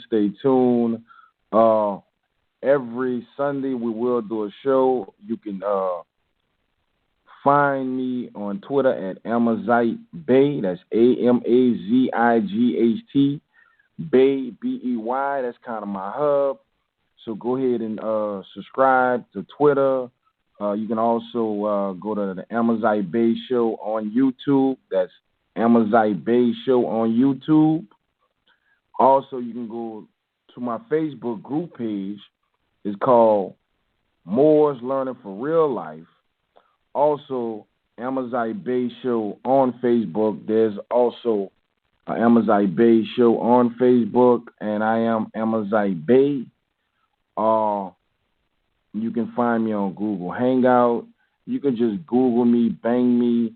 And I'm also on an app called Hang With. I do a lot of screaming on there. But Twitter is your best bet to find me. We're going to have Aboriginal cooking coming up. We got a clothing line. We got more by music. We have a homeless ministry. And we basically uplift and follow humanity in Aboriginal news and facts. So if you have any business and you want to do a commercial, or you need to rent a slot on the Amazight Bey Show, or it's wide open for anybody. But we have, like I said, Aboriginal cooking. We're going to do some videos. But if you haven't seen the Amazight Bey Show on YouTube, this will be episode 4. But this is the first Amazight Bey Show on Blog Talk, and it's real big. And we open it up. Richard Smith and the brothers show support, and the princess did come through. Forgive me. We had the mother Moabites in there. So I'm going to open up the lines, show your appellation, where you're calling from. Let's go to 973 area code. Peace, what's up? This is Tova, and I just got the last bit of the show, but it's all aligned, and I'm just loving I just want to say peace to both of you and to all the gods, here in physical bodies and who have ascended, because there's really not a lot of us, but there's enough of us, and it's crazy because, as I'm pretty much like incognito with a GROW too, but you know what?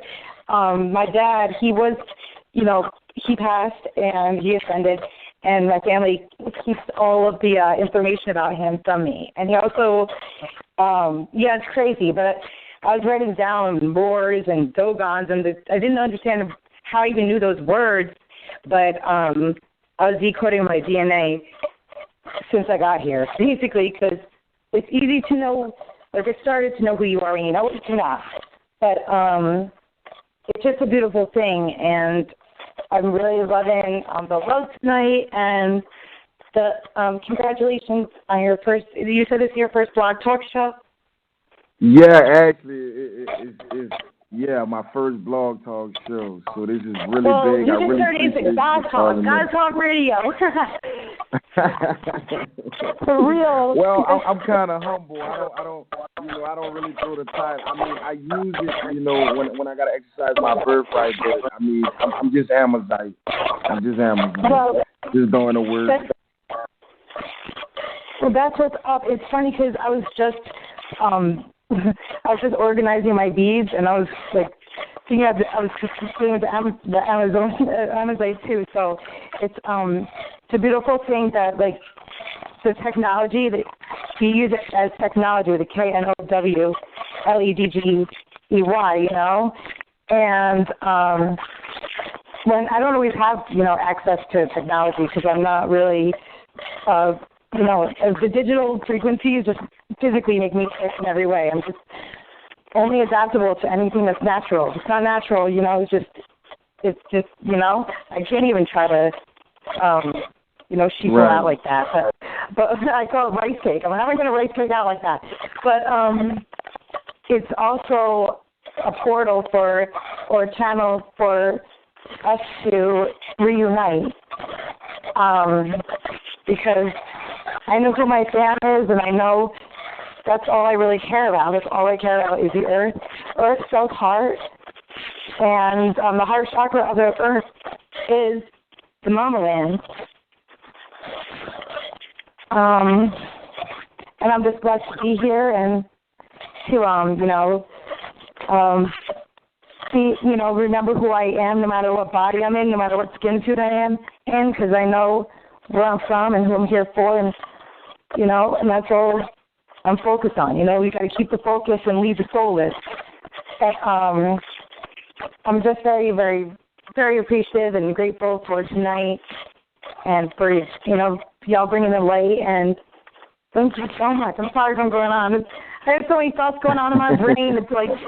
It's so slow in this dimension. We can only say one word at a time, and inside my head is like a laser show. So.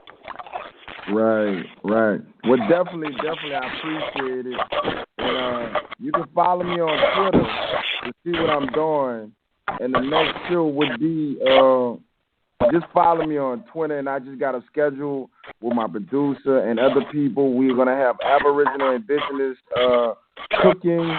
We're gonna have a music ministry. We have a homeless ministry, and we're looking for individuals with businesses and whatever. And if you want to be a sponsor or anybody wants to play a commercial or need us to play it on the air, we are willing to do that. Our job is to uplift all humanity. And the phone lines and the internet views has just been off the roof. And I'm pretty sure it's going to pick up. It's really going to pick up. So I appreciate you for calling in. Peace and love. Peace and love to you, brothers. Hotel.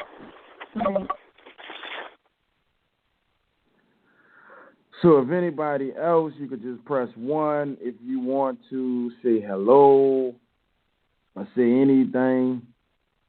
Just press 1, and I'm going to open up the line, area code 443. Hi, you live with Amazight. Islam Amazight. I am Hassan Ghazi Obed, Northwestern Maxim. I just wanted to say briefly, It's cool that you are doing what you're doing, brother, because yeah, actually all of the brothers across the board of all active Moors, it brought me back tonight to a brief thing when I was 8. Brother was the director of a choir I was on, and he was trying to convince my mother to come to some equestrian type of I can't even think of what to really call it, but it was some type of equestrian outing or something when I was 8, and it had to deal with some brothers that were Masons, Prince Hall Masons, and at that moment, I didn't understand. I just wanted to go ride the horses. I thought it was cool, thought it was different.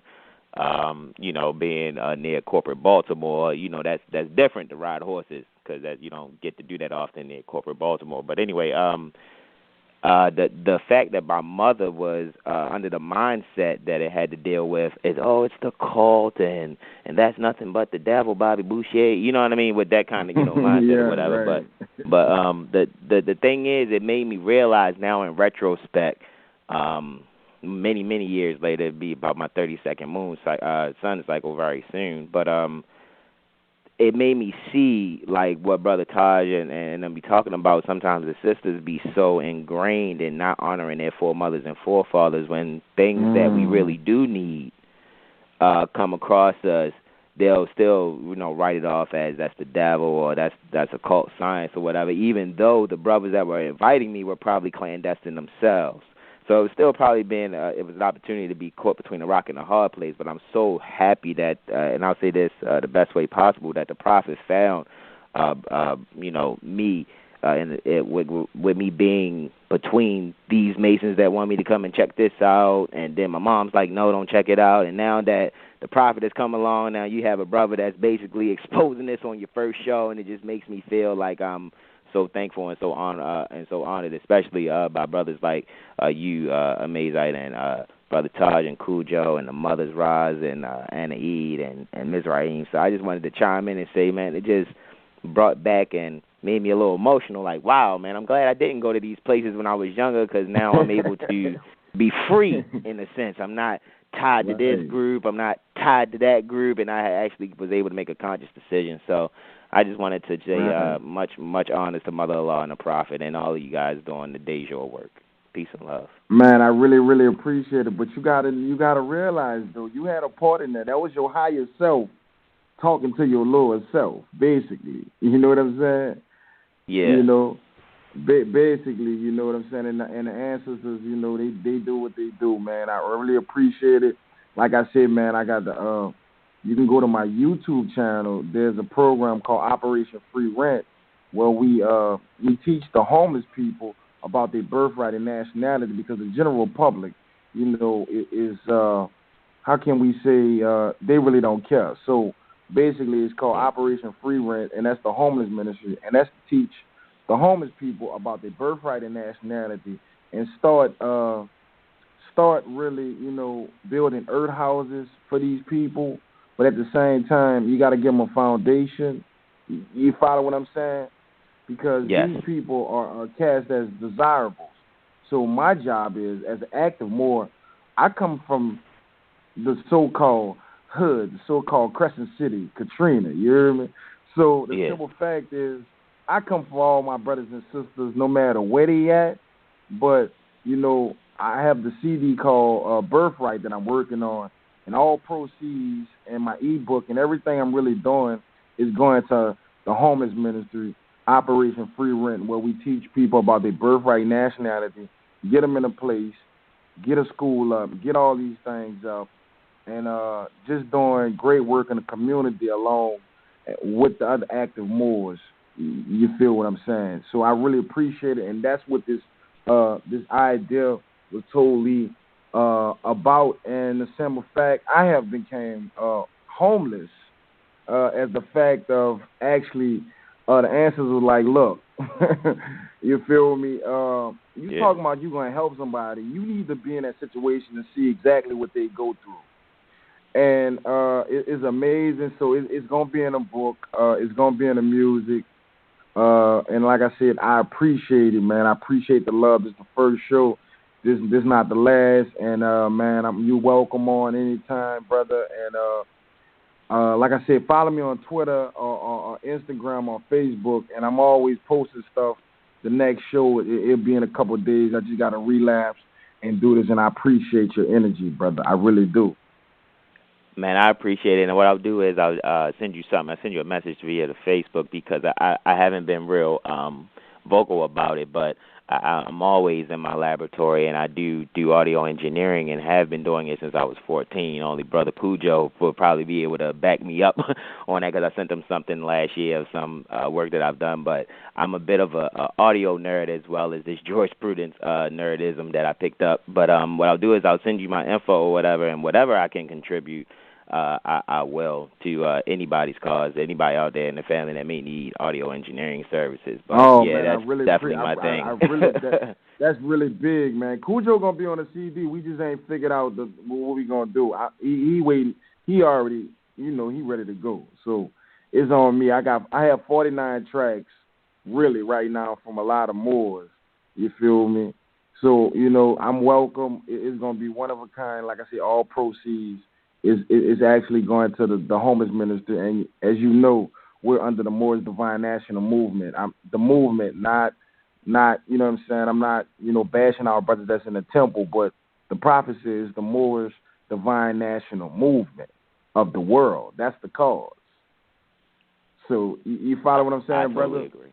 Yes, you already know. That's why I said I'm offering whatever anybody needs as far as the nation. Right. I can see what it is. So we just want to, we just want to let our brothers know in the temple we're not straying away from it, but it's the Moors Divine National Movement. You feel me? It's not the Moors Zion Temple of America movement. It's the Moors Divine National Movement of the world. There's brothers from Australia that reach out to me on streaming sites, and they got a Moors Zion Temple over there. And they rep the Moors Divine National Movement of the world. There's actually a temple in Australia, and I'm talking to some brothers, right? Like, we've been going back and forth for like 2 months. There's a temple over there, so there's a temple all over. Actually, if you want to, you know what I'm saying. It depends on what is the labor. And so when the prophet says the Moors Divine National Movement of the world, a lot of Moors is waking up. It might don't look like it on the surface, but trust me, Cujo get phone calls crazy. Rise get phone calls. I'm pretty sure you get phone calls.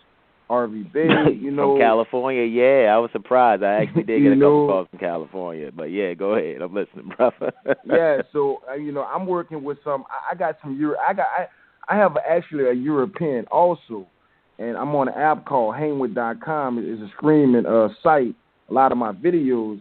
And they like, yeah, of course I know you're more Amazight. Keep doing what you're doing. And I'm like, okay. And he was like, no. I'm like, I'm not brushing you off. I'm like, okay, I know. He was like, no, that's big. I'm like, I get it. You know what I'm saying? And he showed me there's actually a temple over there in Australia. Yeah, that's and it said Moors Divine. It says Moors. It has Moors Divine National Movement on the building. But that's going to be on the book coming soon, real soon. I appreciate it, brother. Peace and love. Peace and love, Islam. Islam.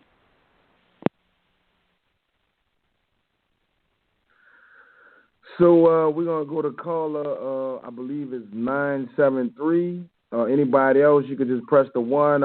If you press the 1 by mistake, go ahead and press the 1. It'll bring you out of the queue. And we're going to take this caller. Anybody else, you can go ahead and press that 1. This is the after show. We had a great show with Richard Smith. This is the first premiere of the Amazight Bey Show on BlogTalk. You can go ahead and Google me. You can Google Moor called C-SPAN. That's a hot video. A lot of the Moors are sharing that video when I was on C-SPAN. Also, my motive in all this is to uplift all humanity and to be an active Moor. It's not no big eye, little you. I'm not one of them how can I say, dogma or religious people. I deal with my birthright, my nationality. And I don't deal with the clubism. No organization no building can hold my birthright or my nationality. And the group of people that I'm working with, they don't talk about nationhood. They actually implement nationhood, and we stand together by one common ground, and that's our birthright, which is our nationality, which is our bloodline, our DNA, and honoring our ancestors and all divine prophets. As you can see, the family showed up, and I really appreciate all the family that showed up, everybody that listened online, everybody, every post that I bugged, I just go on your page and I just had to, get this message out to let y'all know there's other active Moors, and a lot of the Moors do know of my work prior to this, and they know I'm real genuine, and I just want to put it on the record, for the record, all rights reserved, all liberties reserved, all honors to all prophets, all honors to Prophet Noble Ali, all honors to all ancestors seen and unseen. I'm not in the clubism. I'm about the Moorish Divine National Movement. That's the cause, that's the movement. You feel me? I extend great honors to all the Temple Moors, whether whatever organization you come from. We have the same bloodline. We have the same nationality and the same free national name. So let's quit the game and show our brothers and sisters that's unconscious, that don't know nothing, you feel me, about unity. We can disagree with each other, but at the same time, we have a birthright in the nationality. And Prophet Noble Ali said the Moorish Divine National Movement, not the Moorish Temple Divine National Movement, because the temple is the body. So once again, I just wanted to put that on the record. I'm repping the Moorish Divine National Movement. So that means the temple, the Moorish Science Temple of America, yeah, I'm repping that too. The Moorish Holy Science Temple of America, yeah, I'm repping that too. The brothers with the red, black, and green, yeah, I'm repping that too. You feel me? It's the same thing. We need to come together so our unconscious brothers can see unity and they can realize that it's not about no religion, so-called dogma.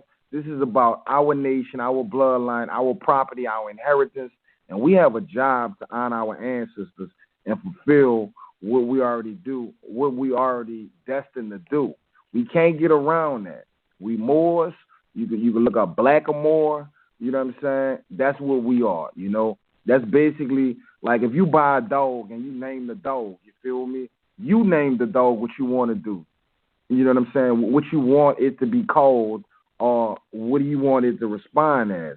So these people made us prisoners of war, enslaved us, and called us what they wanted to call us. So we're walking around calling us what they say. So we can't do that. We have to honor our ancestors, and the contract say more anyway. So they know you're more, whether you know it or not. You feel me? So I'm going to open up.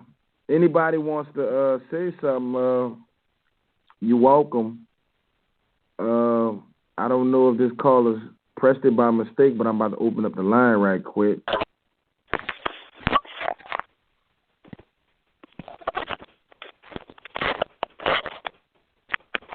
All right, they got a lot of noise, so we're going to get back into, we're going to play some more music.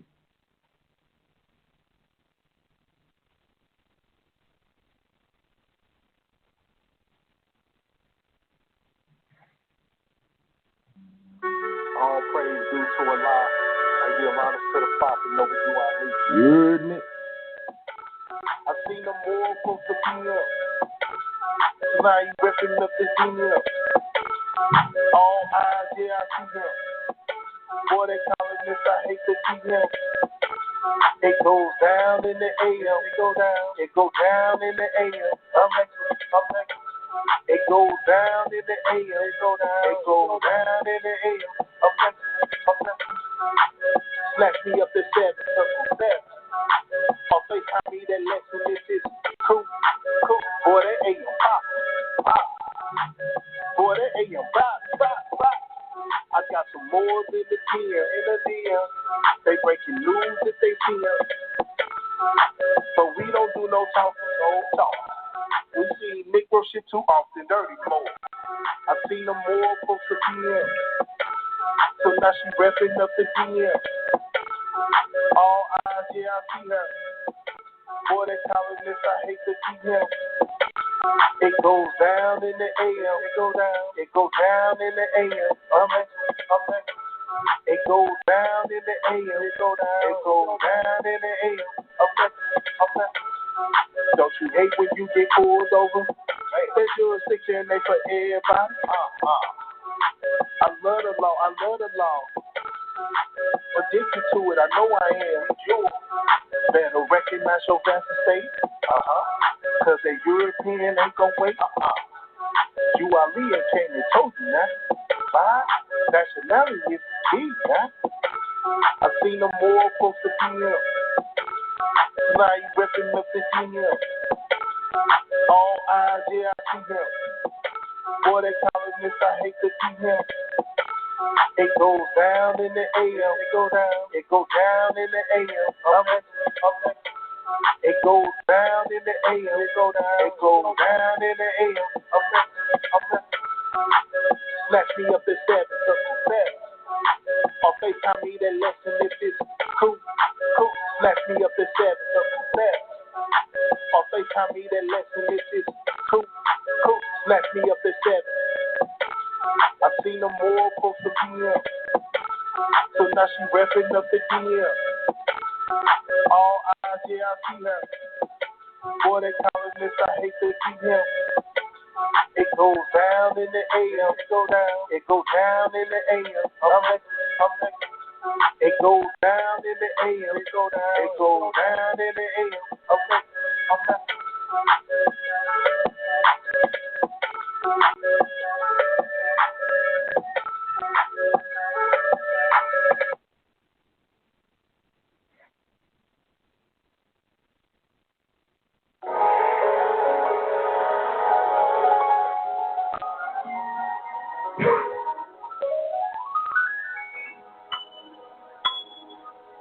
Amazight Bey, all liberties reserved.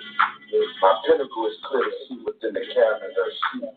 Most colonies would deny me of my birthright. It is for certain that I am a Zion, made from her, and of her the thought with no clear definition for the mortal minds to comprehend. I represent sin, the complete physical manifestation of our lives, 7 continuous years of perfection.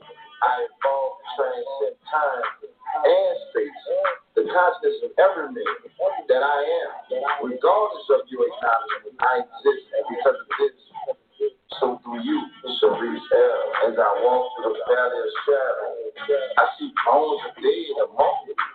You heard?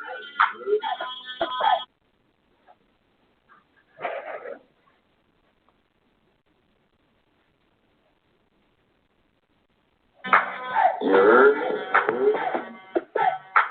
You heard? I fear no evil as I rise to my sun. Rise shall always protect me. My shield, my light always go with me. Thereof I am untouched by the unworthy, for they know of me and are not prepared. I am fortunate to be one of these. Higher self, mastering lower self. This is a battle to complete. The only self defeat. You heard? The truth is out there for you, boys. Just ask Prophet over to our leader, Prophet of the end of time.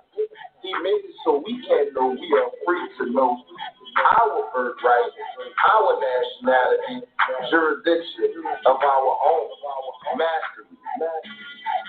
No master can touch these pinnacles of these periods. Moor's got the world on lock. Got to wait for us to use the back Pandora's spot. Who else is strong enough? You tell me. Because as far as I can see, Moor's nobody. Sharice L. and Amazight Bey. The L's and the B's. The Moors. Amazight Bey. All liberties reserved. So we're going to get back to it for the remaining of the time. I really appreciate everybody that's here.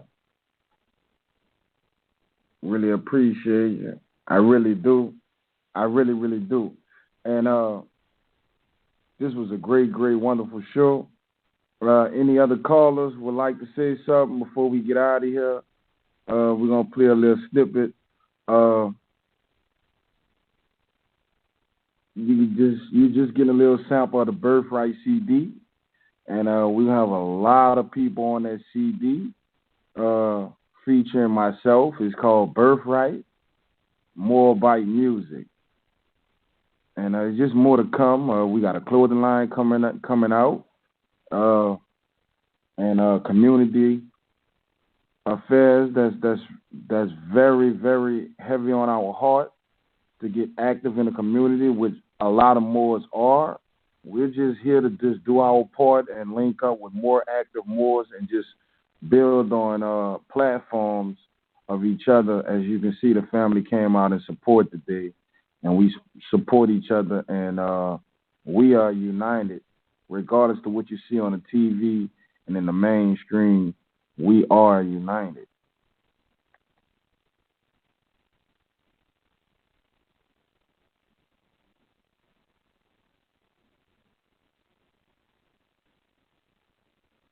Amazight Bey, all rights reserved, all liberties reserved, you feel me? What's your birthright? Say love. Do you see my jurisdiction? You feel me? We the landlords. Time for us to stand up. Nationality matters. Amazight Bey. You feel me? What's your birthright? Say love. Do you see my jurisdiction? Say love. Do you see my jurisdiction? That's the bees with the cups. That's the bees with the choppers. Chop, chop, chop, chop, chop. Say love. Do you see my jurisdiction? Say love. Do you see my jurisdiction? That's the bees with the cups. That's the bees with the choppers. Chop, chop, chop, chop, chop. I'm in your city riding. I'm in your city flying. You in your city side. So that's just a little snippet, you feel me? This is a little snippet we working, you know what I'm saying? We definitely about self-preservation. And, hey, we just making some Moors music and getting rid of that crazy stuff. You know what I'm saying? We just talking greasy on a track and adding facts. You know what I'm saying? We got to reach everybody by any means necessary. So there's going to be a lot of lawfully and legally talk, a lot of greasy talk, you know what I'm saying, a lot of Moors talk, you feel me? And we just extended our hands to our brothers and sisters that haven't declared their nationality. Nationality matters. And if you're not on my Instagram, I don't know what you're doing. If you're not on that Instagram, Amazight Bey Instagram, I don't know, it's the dopest Instagram out there. And it's just to show the culture of our people as Moors, as quote-unquote so-called Africans. You know what I'm saying? Because I talk to a lot of brothers that come from the so-called continent, and these days they call Africa, and they rock turbans and feathers. So if you're a so-called African, and you talking about you're a so-called African, right, I would like to know where your turban and your fez at. Because that's what we wear. And the brothers like, we know we Moors. We just don't come over here and talk to y'all because if we tell you Moors, you're going to curse us out and tell us all this stuff. So what we do is we just mind our business, man. And so if you really talk in an intelligent tone, talk to one of these brothers. They'll tell you. They know they Moors, they know we Moors. But they ain't going to talk to us for the simple fact is we'll jump down their neck and say they lying or whatever. So it's like they don't even care. They like, we honor our ancestors, you know. Y'all don't. Y'all call yourself black. We don't call you black. But since y'all want to say that, you know what I'm saying, that's the attitude. And we got to come together, people. We have to come together as declaring our nationality, you know, all over the planet. The rest of the world have a nationality. They utilize their nationality.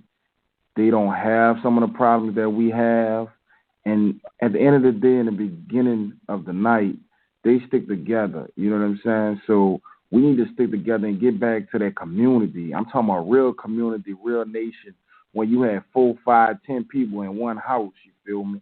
A lot of people don't like that because they want to be the boss. But back in the day, we had fun.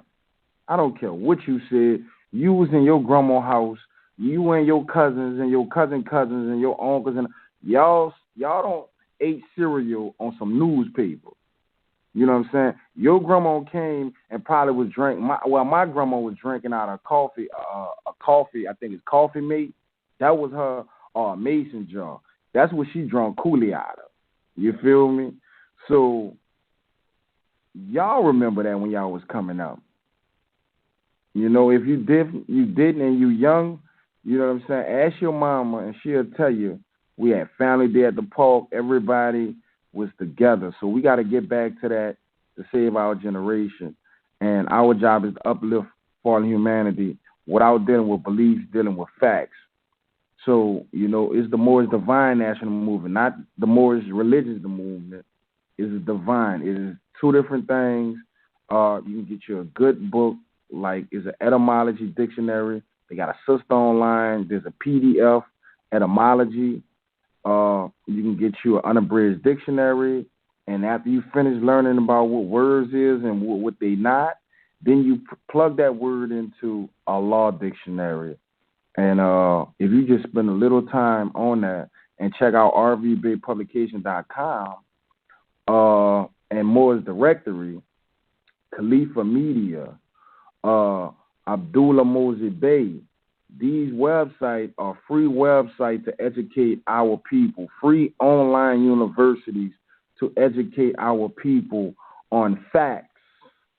Facts, not beliefs, facts. Just because you found God, quote unquote, doesn't mean you're really conscious or aware of what the politics that's affecting us as a whole. You know what I'm saying? Because there's other people on this planet and they are civilized. You feel me? So we need to straighten our ranks because this is the Moor's Divine National Movement. And it's just us. When I mean this is us, we have to clean up our own doo-doo.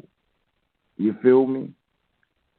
We want these people to not violate us as a whole. We got to take responsibility because if we want these people to go, well, who's going to run the continent? That means paperwork has to be done. So that means the people must change their mindset, must change their literature. You feel me? Because the culture is in the language.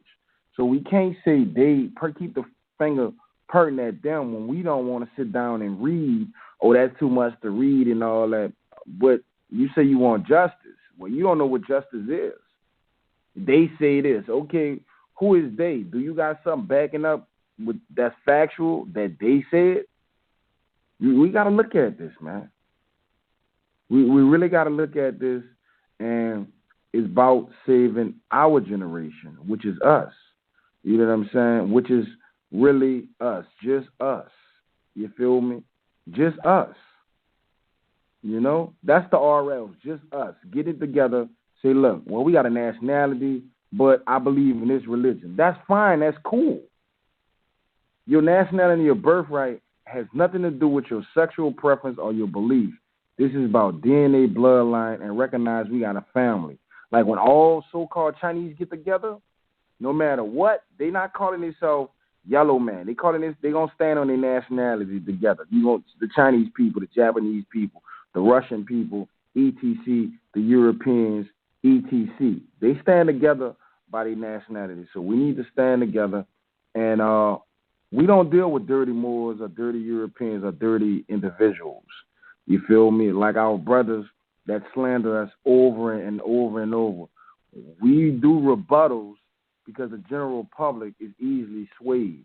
We don't do that to make finance or to be like, yeah, we big and bad. Nah, we just put the information out there and keep it moving because we're being judged by our ancestors indirectly, directly, and the whole universe, whether you know or not, they're betting on us.